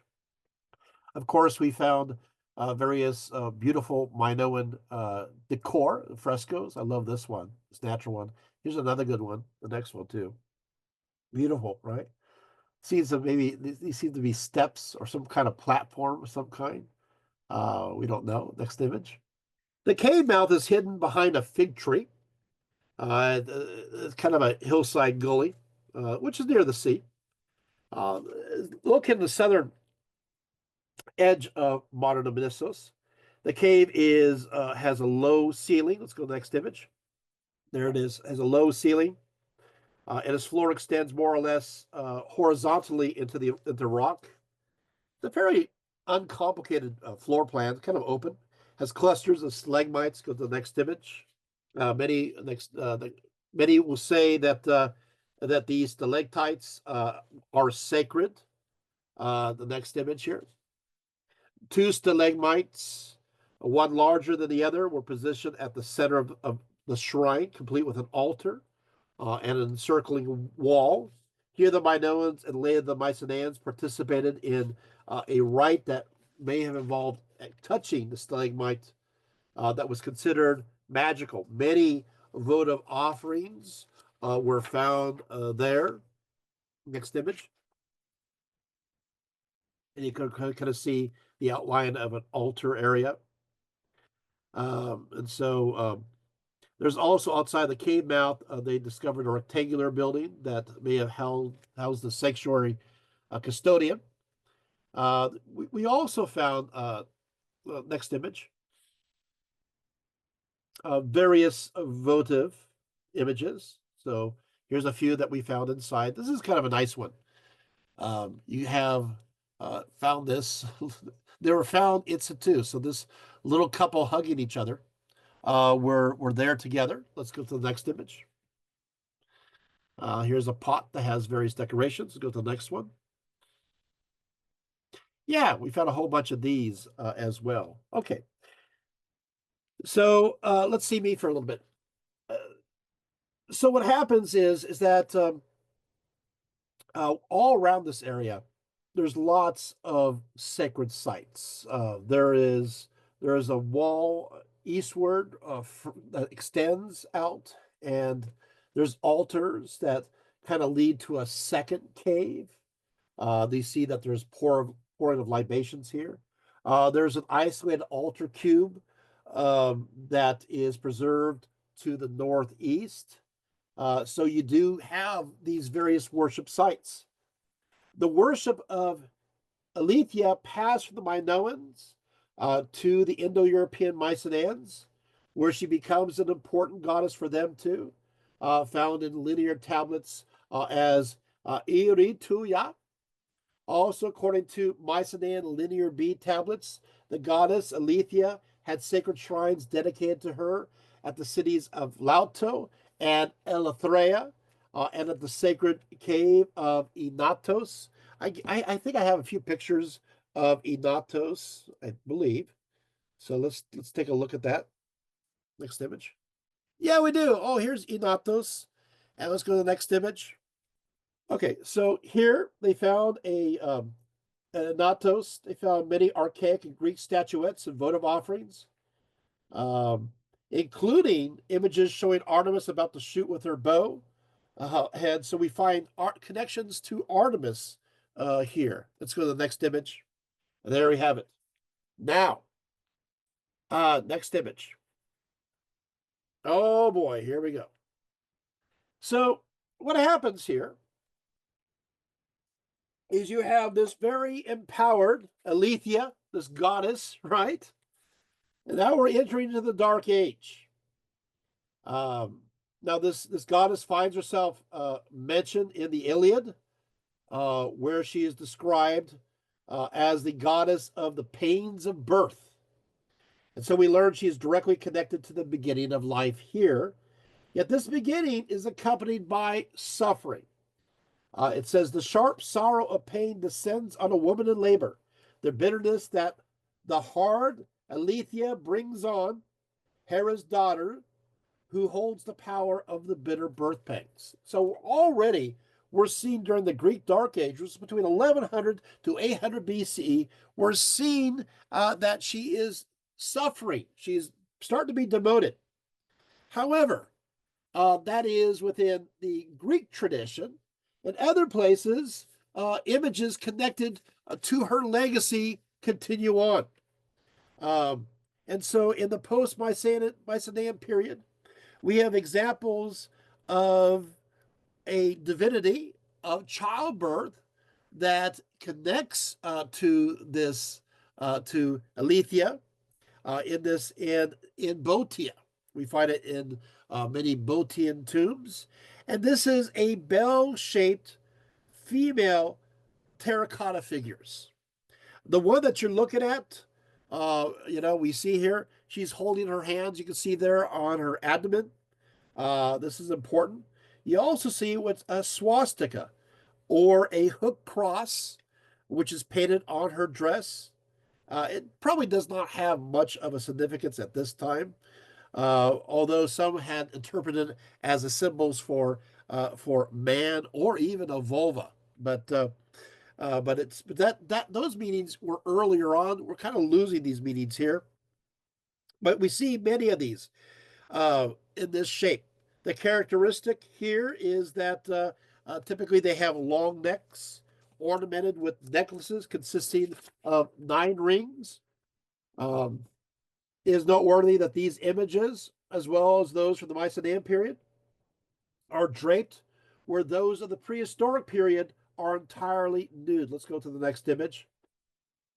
Furthermore, it is noteworthy that these images were often put into graves. So they're connected to birth, they're connected to new life, they're connected to the same ideas as Ilithyia, but they're connected to the tomb. And once again, we have to coordinate that she is a bringer. She's the bringer of us into this world, but she's also the bringer of us exiting this world into the next one. She is the one that carries us from one place to the other. And so it would be natural then to have this life bringer imagery, not only at the beginning of life, but at the beginning of life, because this idea of renewal. And so we know that these divinities were important after death. They became a tutelary goddess of the living, but they also became the guardian spirits of the dead. Let's go to the next image. Sometimes the goddess is represented as standing, but she's also represented as enthroned as well. So you have, once again, you can see the fertility connection. Let's go to the next image. But things are changing. We have, of course, you have Ilithyia. She's connected to generation. She's connected to fertility.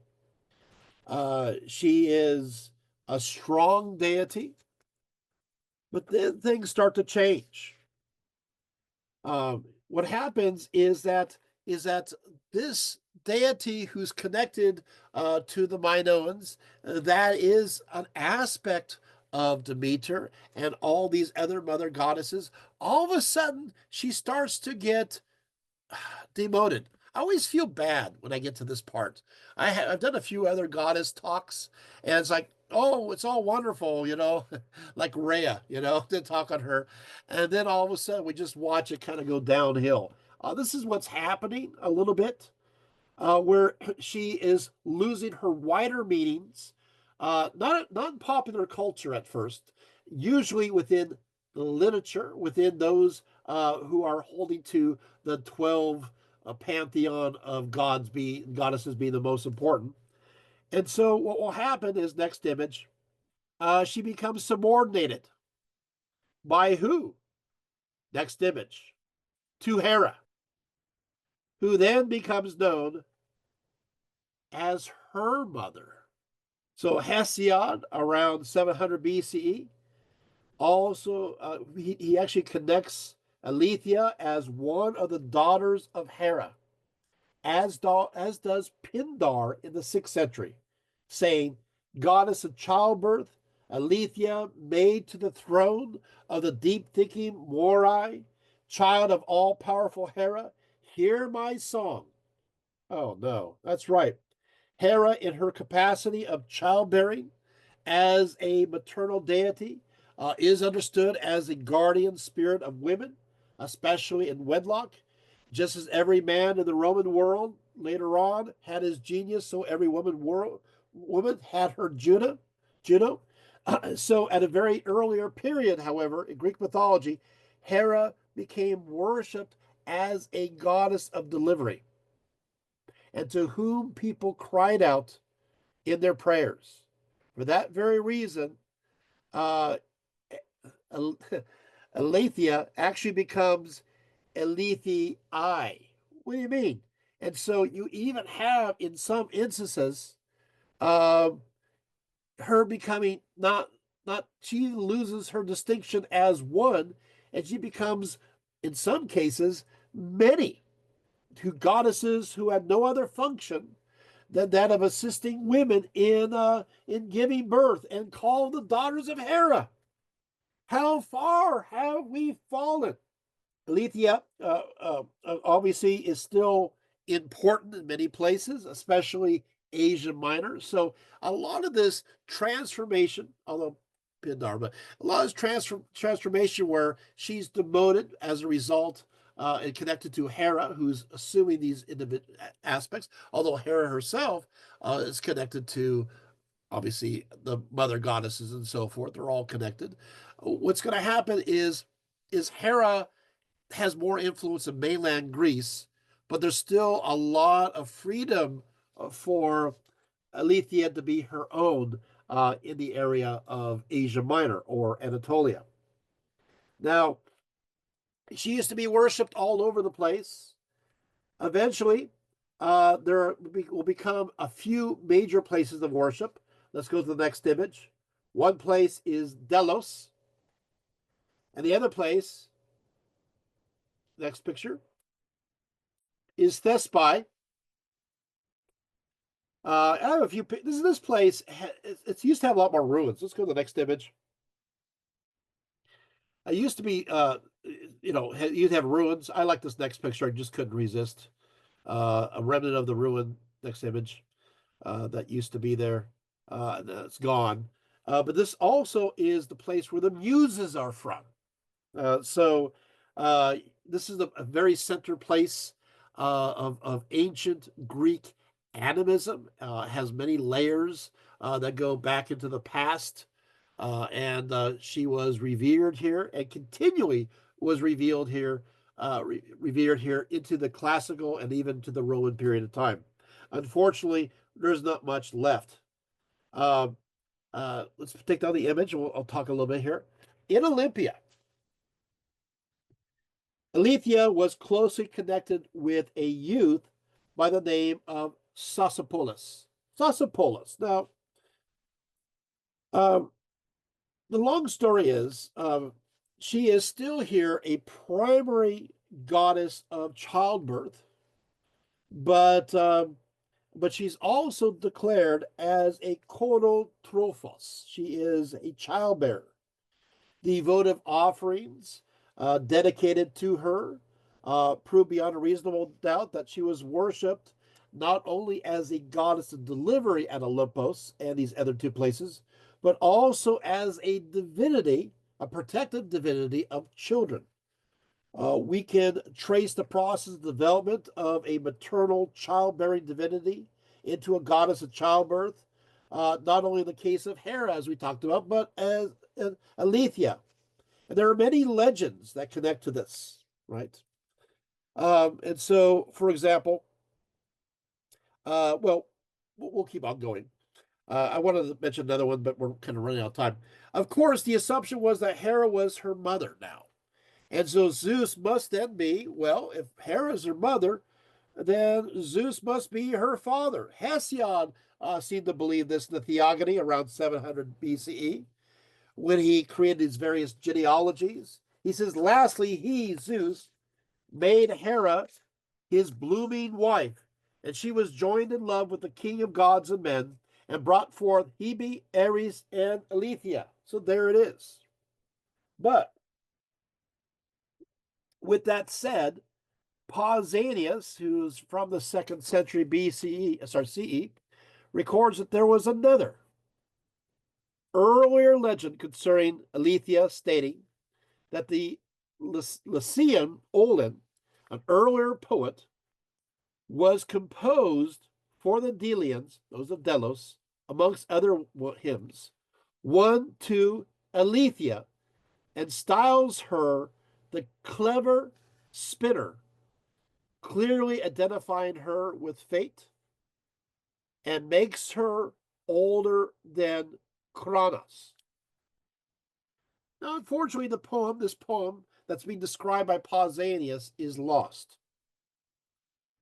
We do have some remnants, but what I find is interesting is this Olon, by the way, came from Lycia, which is Lycia or Lycia is very deeply connected, if you look at various mythologies, to the area of the Aegean. In fact, they talk about Minos, from Crete, settling there. There's a very strong connection. So we do have some kind of legacy here.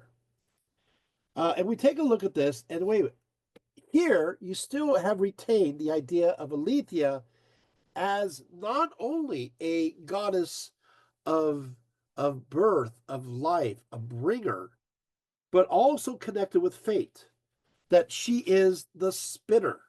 I actually have an image of somebody spinning. Maybe we'll take a look at that real briefly. So she's a spinner. She's a fate. And I want to build on this just for a few moments. So look at the next image. So that's how they spun, right? So what this means is that she is the one who, we see the big idea here, a leftover, a remnant that goes way back into earlier understandings of her. She is the bringer. She's the one who brings us into life. She is the one that takes us out in death to the next place, to the next realm. But she is also in control of where we go during this life. She spins our destiny. She decides our fate. So she is connected in this context to the fates. Wow, right? So powerful, powerful ideas. Okay, let's see me again. Thank you. The cult of Ilithyia that became the cult of Demeter and Eleusis. Now you made the connection. That Eleusinian rites starts with this particular goddess, which is a big deal, by the way, spread to other places on mainland Greece too, and even retained her name. For example, when Pausanias visited Olympia in the 2nd century CE, he came upon a shrine dedicated to both, as I said, the serpent savior of the city, Sosopolis, and Ilithyia, complete with an inner cella. This is quite a large temple. The priestess who tended the shrine was a virgin who fed a serpent honeyed barley cakes and water. Both of these offerings typically reserved for Demeter, but I want you to, do you guys see this, right? Honeyed barley, honey. They've been offering Ilithyia honey since that reference all the way back to Linear B, all the way back to around 1400 BCE, and she's still receiving the honey, right? Um, but also notice that it's the same offerings for Demeter. So these ideas, these identities start to split apart. The story behind this shrine follows, according to Pausanias, is that when an army from Arcadia, you want to hear this because you're about to have another epiphany. An army from Arcadia threatened to destroy Elis, the city that was in charge of hosting the Olympic Games throughout the centuries. It says as follows, I'm quoting, an old woman, oh, the old woman, hey, you know, the one that came from Crete to Eleusis, the old woman appeared before the two armies, holding a baby in her arms, and proceeded to lay the baby on the ground between them. We're not done. Suddenly, the baby changed into a serpent. This change making the Arcadians flee, for this was a bad omen to them. Turned into a snake. Oh no! And there you have that snake concept, that snake goddess aspect, the earth the chthonic notion woven together that we put together earlier. Is I told you, you have to kind of go through all of this information, and then suddenly these stories start to make sense, and you're starting to see the connections.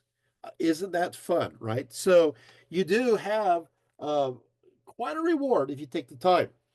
Okay. Now, what will happen? Next image.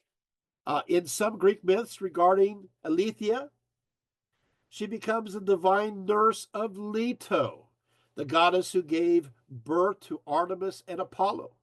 In the third Homeric hymn to Apollo, from Delos, tells the story of how Hera attempted to delay Ilithyia from arriving to take care of Leto so that she would keep waiting for her and so suffer more and more with labor pains. Well, Hera managed to delay Ilithyia for a while, trapped up in the Hypoean lands of the north. Other goddesses stepped in and sent Iris, the messenger, um, and of course, Rainbow Goddess, to get her, to get Ilithyia. And once Ilithyia arrived, Leto immediately gave birth. There are many votive chorotropos images, child-bearing images of a woman with twins on her lap, and they're often thought to be Ilithyia, offered by women hoping to have an easier and less painful labor pains through her divine intervention. In fact, the story is a little bit more, a little further, because it's interesting. So the story goes, according to Homeric hymn, number 3, the goddess Leto, pregnant with Apollo, and of course Artemis. Leto was racked 9 days and 9 nights with pain beyond want. And there were with her all the chiefest of the goddesses, Dione and Rhea, and Aegea, and Themis, and loud moaning Amphitrite, loud moaning, huh? And other deathless gods, save white-armed Hera, who sat in the halls of cloud-gathered Zeus. Only Ilithyia, goddess of sword travail, had not heard of Leto's troubles, for she sat on the top of Olympus beneath golden clouds, by white-armed Hera's contriving, who kept her close enough through envy, because Leto, with the lovely tresses, was soon to bear a son, faultless and strong.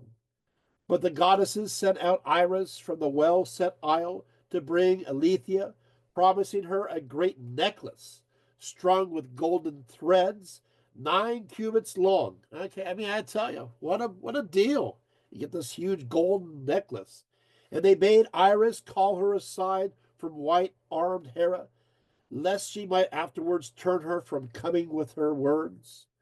When swift Iris, fleet of foot as the wind, had heard all this, she set to run, and quickly finishing all the distance, she came to the home of the gods, Sir Olympos, and forthwith called Ilithyia out of the hall to the door, and spoke winged words to her, telling her all as the goddesses who dwelled on Olympus had bidden her. So she moved of heart, Ilithyia, her dearest breast, and they went their way like wild doves in their going. As soon as Ilithyia, the goddess of sore travail, Magostakolos, right, set foot on Delos, as soon as she set foot on Delos, the pains of birth seized Leto, and she longed to bring forth. So she cast her arms about a palm tree and kneeled on the soft meadow while the earth of Delos laughed for joy beneath. Then the child leaped forth to the light. And so you have Apollo, of course, and the stories have Artemis too. So you have she has this power, but she's dominated by Hera, and she seems more surface. She had to be dragged down there with a necklace. So you see clear signs of patriarchy, of reworking, and making her petty or having to be bribed to do the right thing, which is, of course, this is the Greek understanding, which is rather sad, right?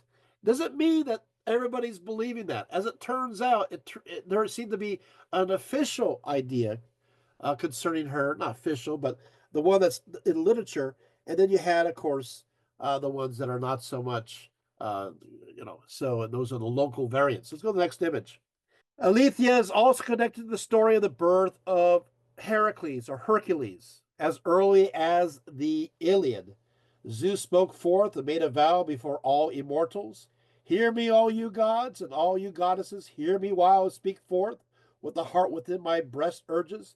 This day, Ilithyia of women's child pains shall bring forth a man to the light who, among the men sprung of the generation of my blood, shall be lord over all those dwelling about him.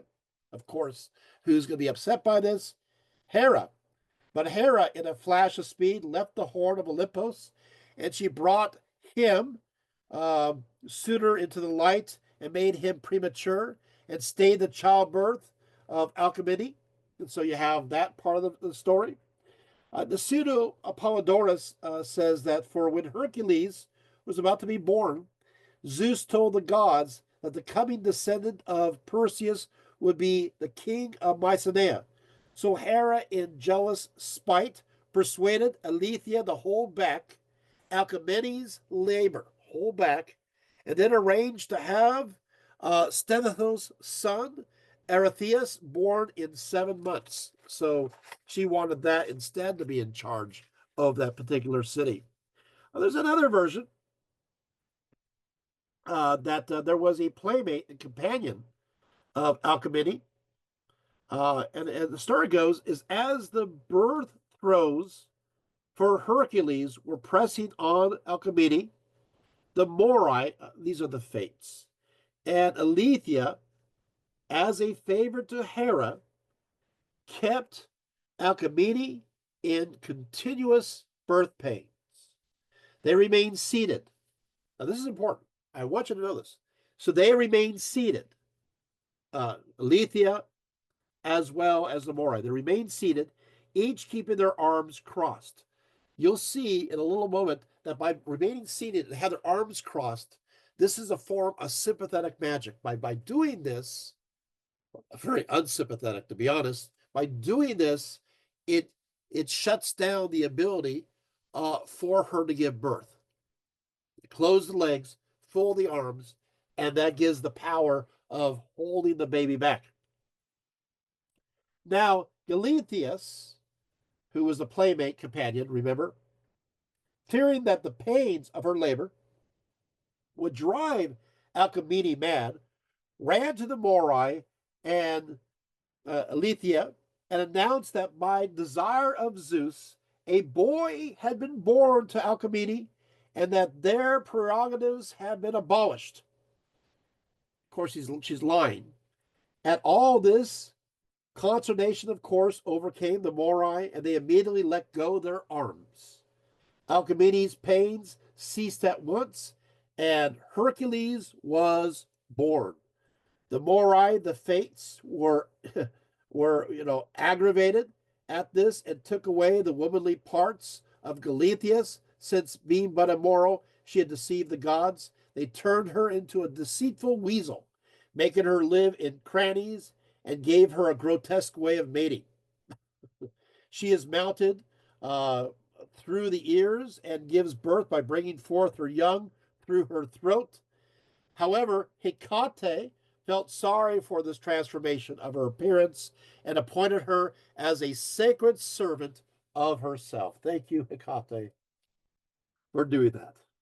What do you think of this story? So, what I want you to understand is the Morai, the Fates, and Ilithyia, they're put in two different sentences, and then later on, they put her under the Morai. They put her under the Fates. They place her as one of the spinners. And so there is here another residue of her as connected to fate. Wow, you didn't expect that one, did you? No, you didn't. Pretty interesting stuff. So there you have it. You also, of course, have other versions of that story, but we will keep going.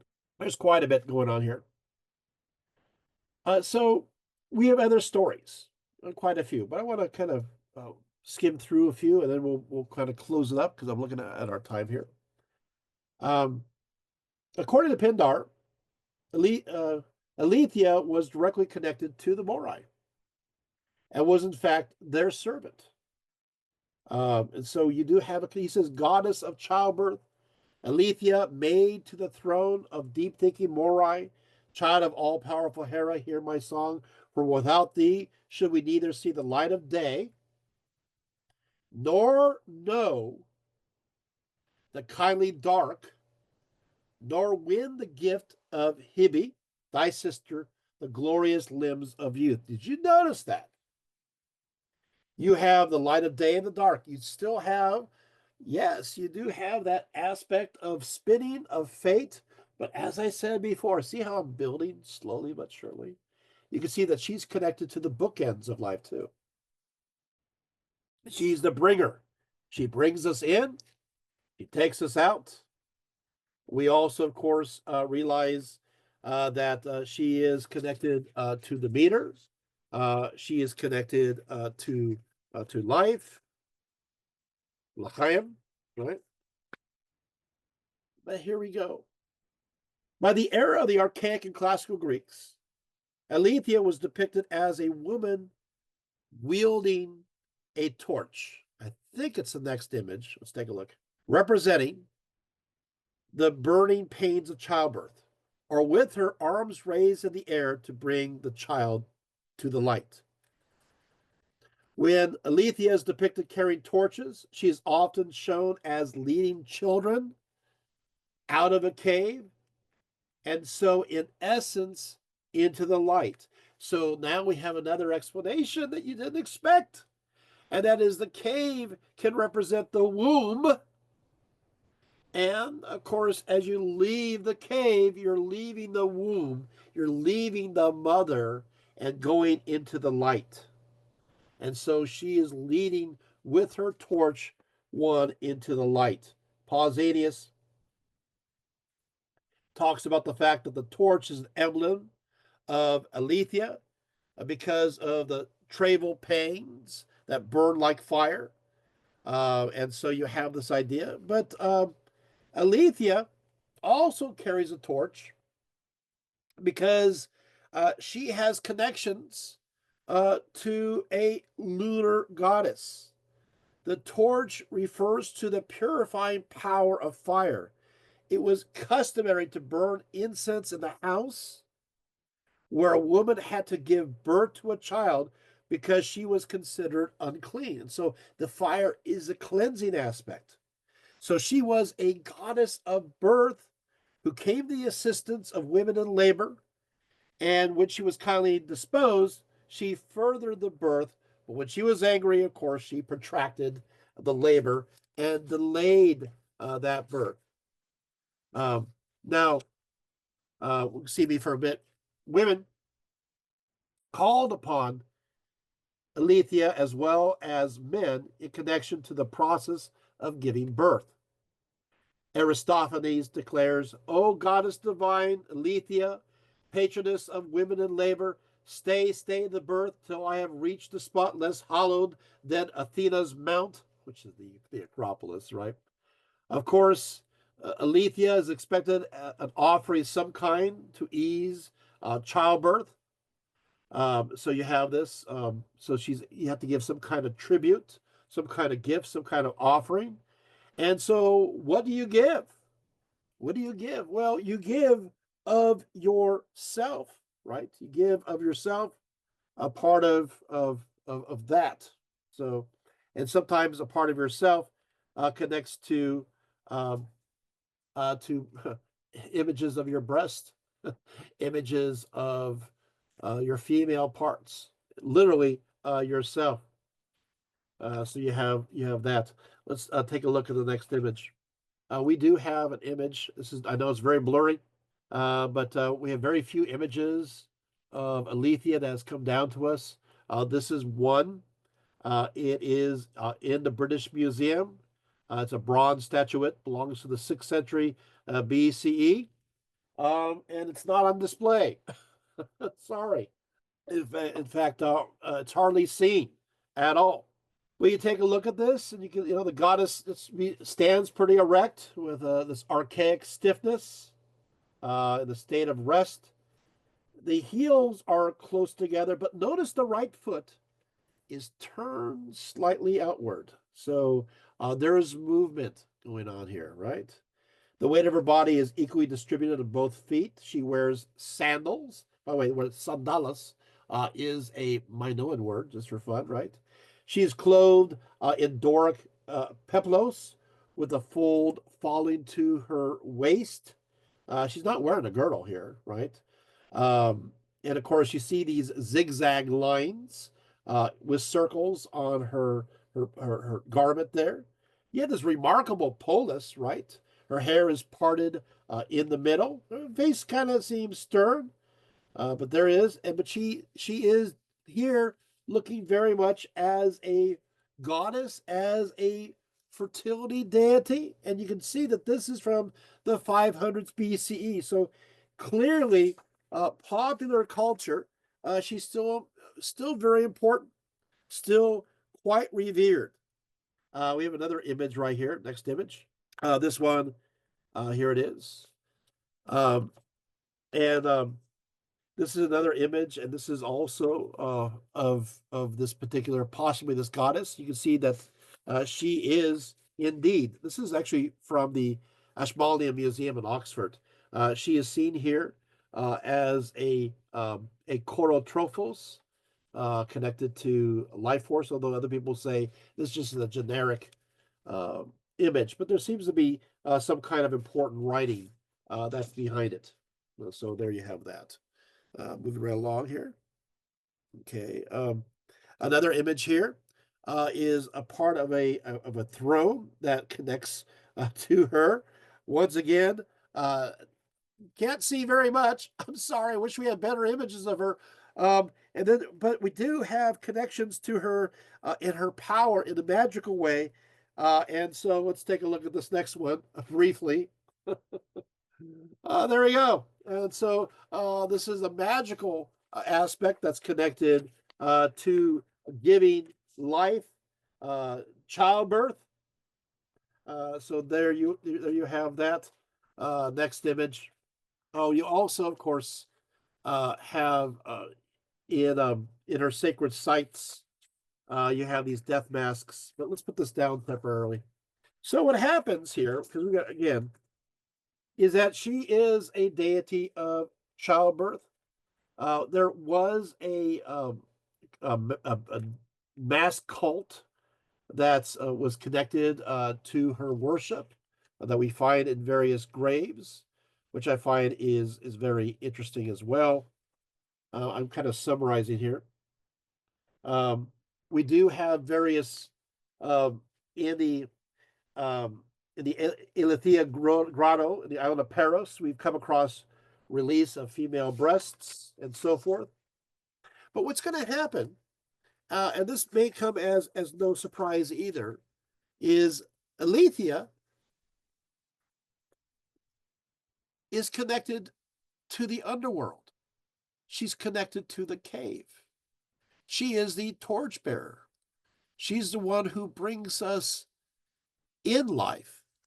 But conversely, she's the one who brings us out of life. She brings us into the light, but she also brings us into the darkness. She is connected with fate. And so what will happen is that in many contexts, her imagery will reflect and look exactly like that, or I should say in description, because we saw the ones that we blurry ones that just a few moments ago, but in description and in affiliation, we see her connected with Hecate. So let's go over the last few pictures and then we'll close up. These are the offerings of breasts that they have. So you give it all, and this is at her shrine. So this is the hope that she will give them milk, because not only is she connected to childbirth, she's connected to taking care of the child, rearing, and making sure that the breasts are full of milk. Next image. Here's another one too that we have found on Crete. Next image. In fact, she's connected to many things and lots of limbs here. Hopefully so you have this healing aspect connected to her as well. Next image. And again, a focus also on fertility. So, so you see in popular culture, going back to the Minoans and Mycenaeans, she sustains us in life itself. She very much is a caring mother, an aspect. Next image. You do have worship of her in Athens, near actually the temple of Serapis.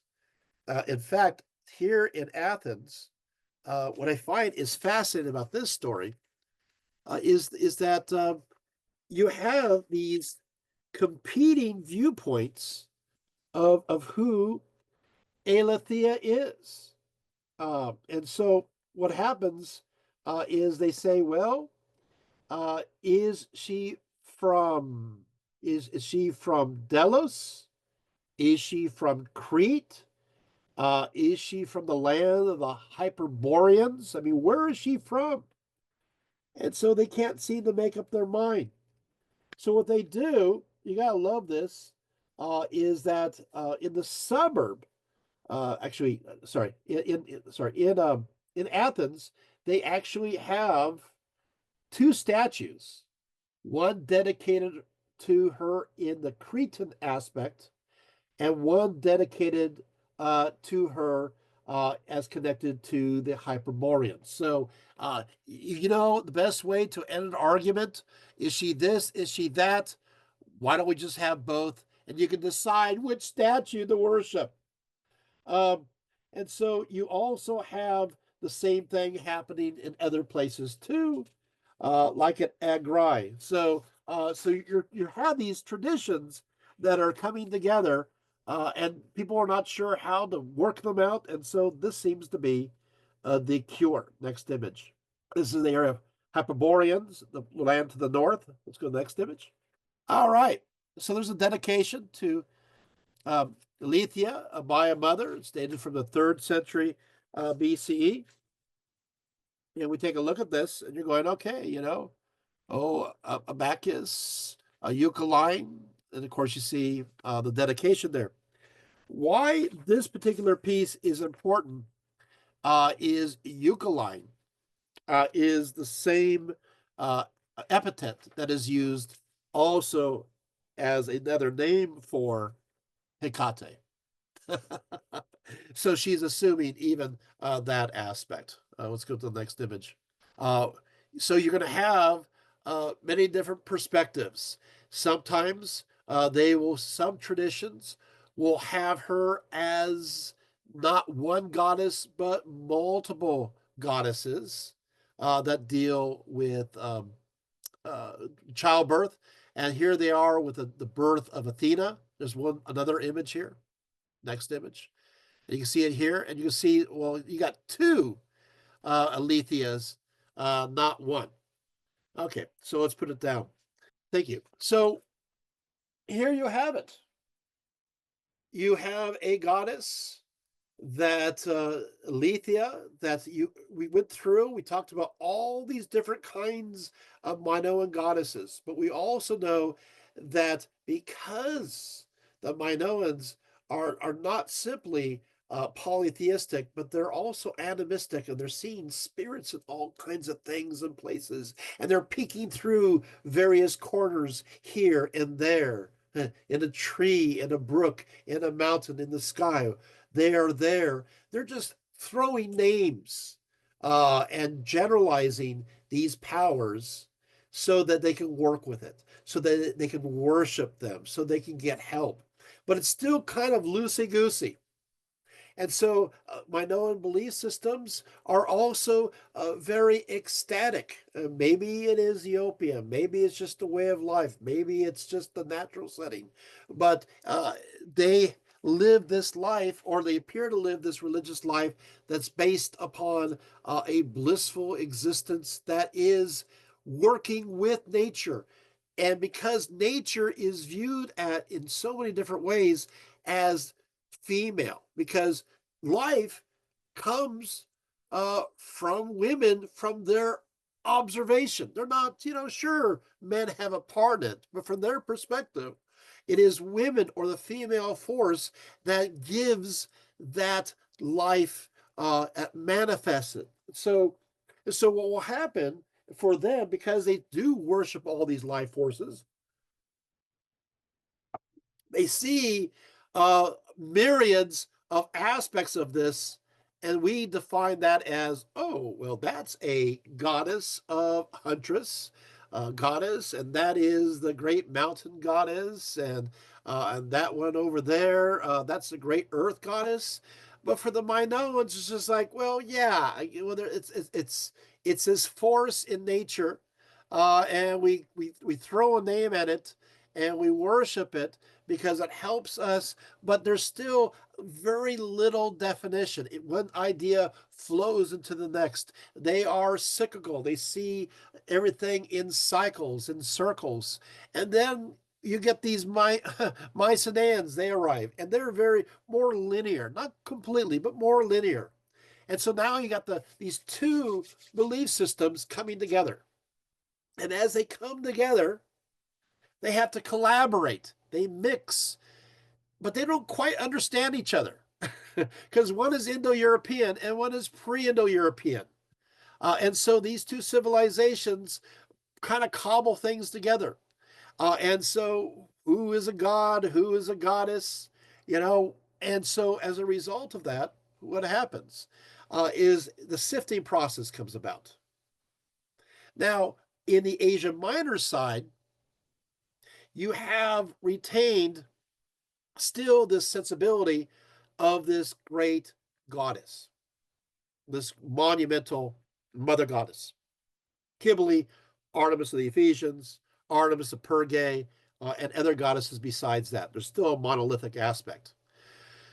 But it's still not quite the Minoan perception because it's monolithic and it's seen as one, but not having as much as the animistic, permeating, loosey goosey way that the that the Minoans are. You getting this right? It's still, so it's like, well, this is this goddess and that goddess and so forth, and we see that all along the coast. Why? Because the people living along the coast, they're Luvians, and Luvians are Indo-European, and they go further in, it's the Hittites. So but then, as these traditions go towards the West, what happens there? Well, there, now it's like divide and conquer, baby. For them, they're like going, okay, so we got these 12 Olympians, we have other gods, and now they fragment these goddesses. Many of them do come from Anatolia and from the Minoan background, to the Mycenaean. Others, though, are imported from their journeys to the north and also from areas like Thrace and so forth. And they cobble it together. And what they do is they make everything separate and individualized. And so it's kind of like, we got, and so we got Demeter there, right? We can confine it there. And then we have over here, we have Athena, we got Artemis, we got Aphrodite, and everything's more separate out. So you have two different things happening on two different sides. One side you have almost the Anatolian side, more of a universe, and Asia Minor, more of a universalist kind of aspect, but still more solid. On the other side, you have this solid, linear, this well-formed idea. And in the middle of this, you sifting through this process, you got this Ilithyia. Ilithyia is rises to the top during the end of the Minoan into the Mycenaean period, and it retains her original name. And she just kind of floats there, kind of undefined. She's like this and this. She's connected to nature and she brings things in. She's connected to fate, birth, life. Then she's connected to the end, afterlife, what goes beyond that. That form of her was still very close to the transitional period between the Minoans and the Mycenaeans.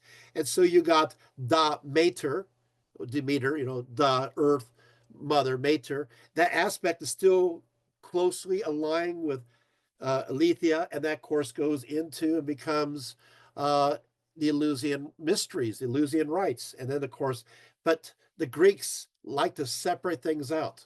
And so she kind of floats around, and eventually she loses various attributes, especially in the more classical literature. She loses attributes. She becomes more reduced. And eventually she just becomes like, mom is now Hera? and it becomes more petty, at least in the literature. At least in the literature, especially defined by mainland Greece. But amongst all that, there's still a competition going. There's still the older ideas, and they well up from time to time in areas, the rural areas, in areas where Greek ideas are not as strong and more indigenous ideas are still there. And so we get the situation where you're going to have in Athens and other places like, well, we got two here. What do we do with it? We got the Greek one and we got this other one. And so as these populations mix together, in some cases, they'll worship various images. And it just becomes a jumble. But we are also seeing the power, especially in the mainland Greece side, of how patriarchy can really demote a great Minoan deity. I'll just say that, even though we still have the loosey-goosey understanding of goddesses. Got it? And we also see how that will transform her into something that is a very small function. She goes from having all of these powers to that which is tied to her name, something very small. And that's rather sad. It's a sad commentary on how things go, on how things change. Kind of makes you want the good old days, right? Of the Minoans, where people are focused less on definitions of titles, of names, and more about relationships and meaning, more about just enjoying life, just about it works. We're not overthinking it. It's beautiful. It's blissful. And we know it's beyond our own understanding. We know it's beyond our own comprehension, but we know that the spirit, this deity, these spirits, these deities interact with us. It's a mystery. It's magical. It's playful, but it also can be dark. It can be light. But what it does is it brings us in, it takes care of us, and it takes us out, and possibly to something else beyond. Thank you so much, and have a great night.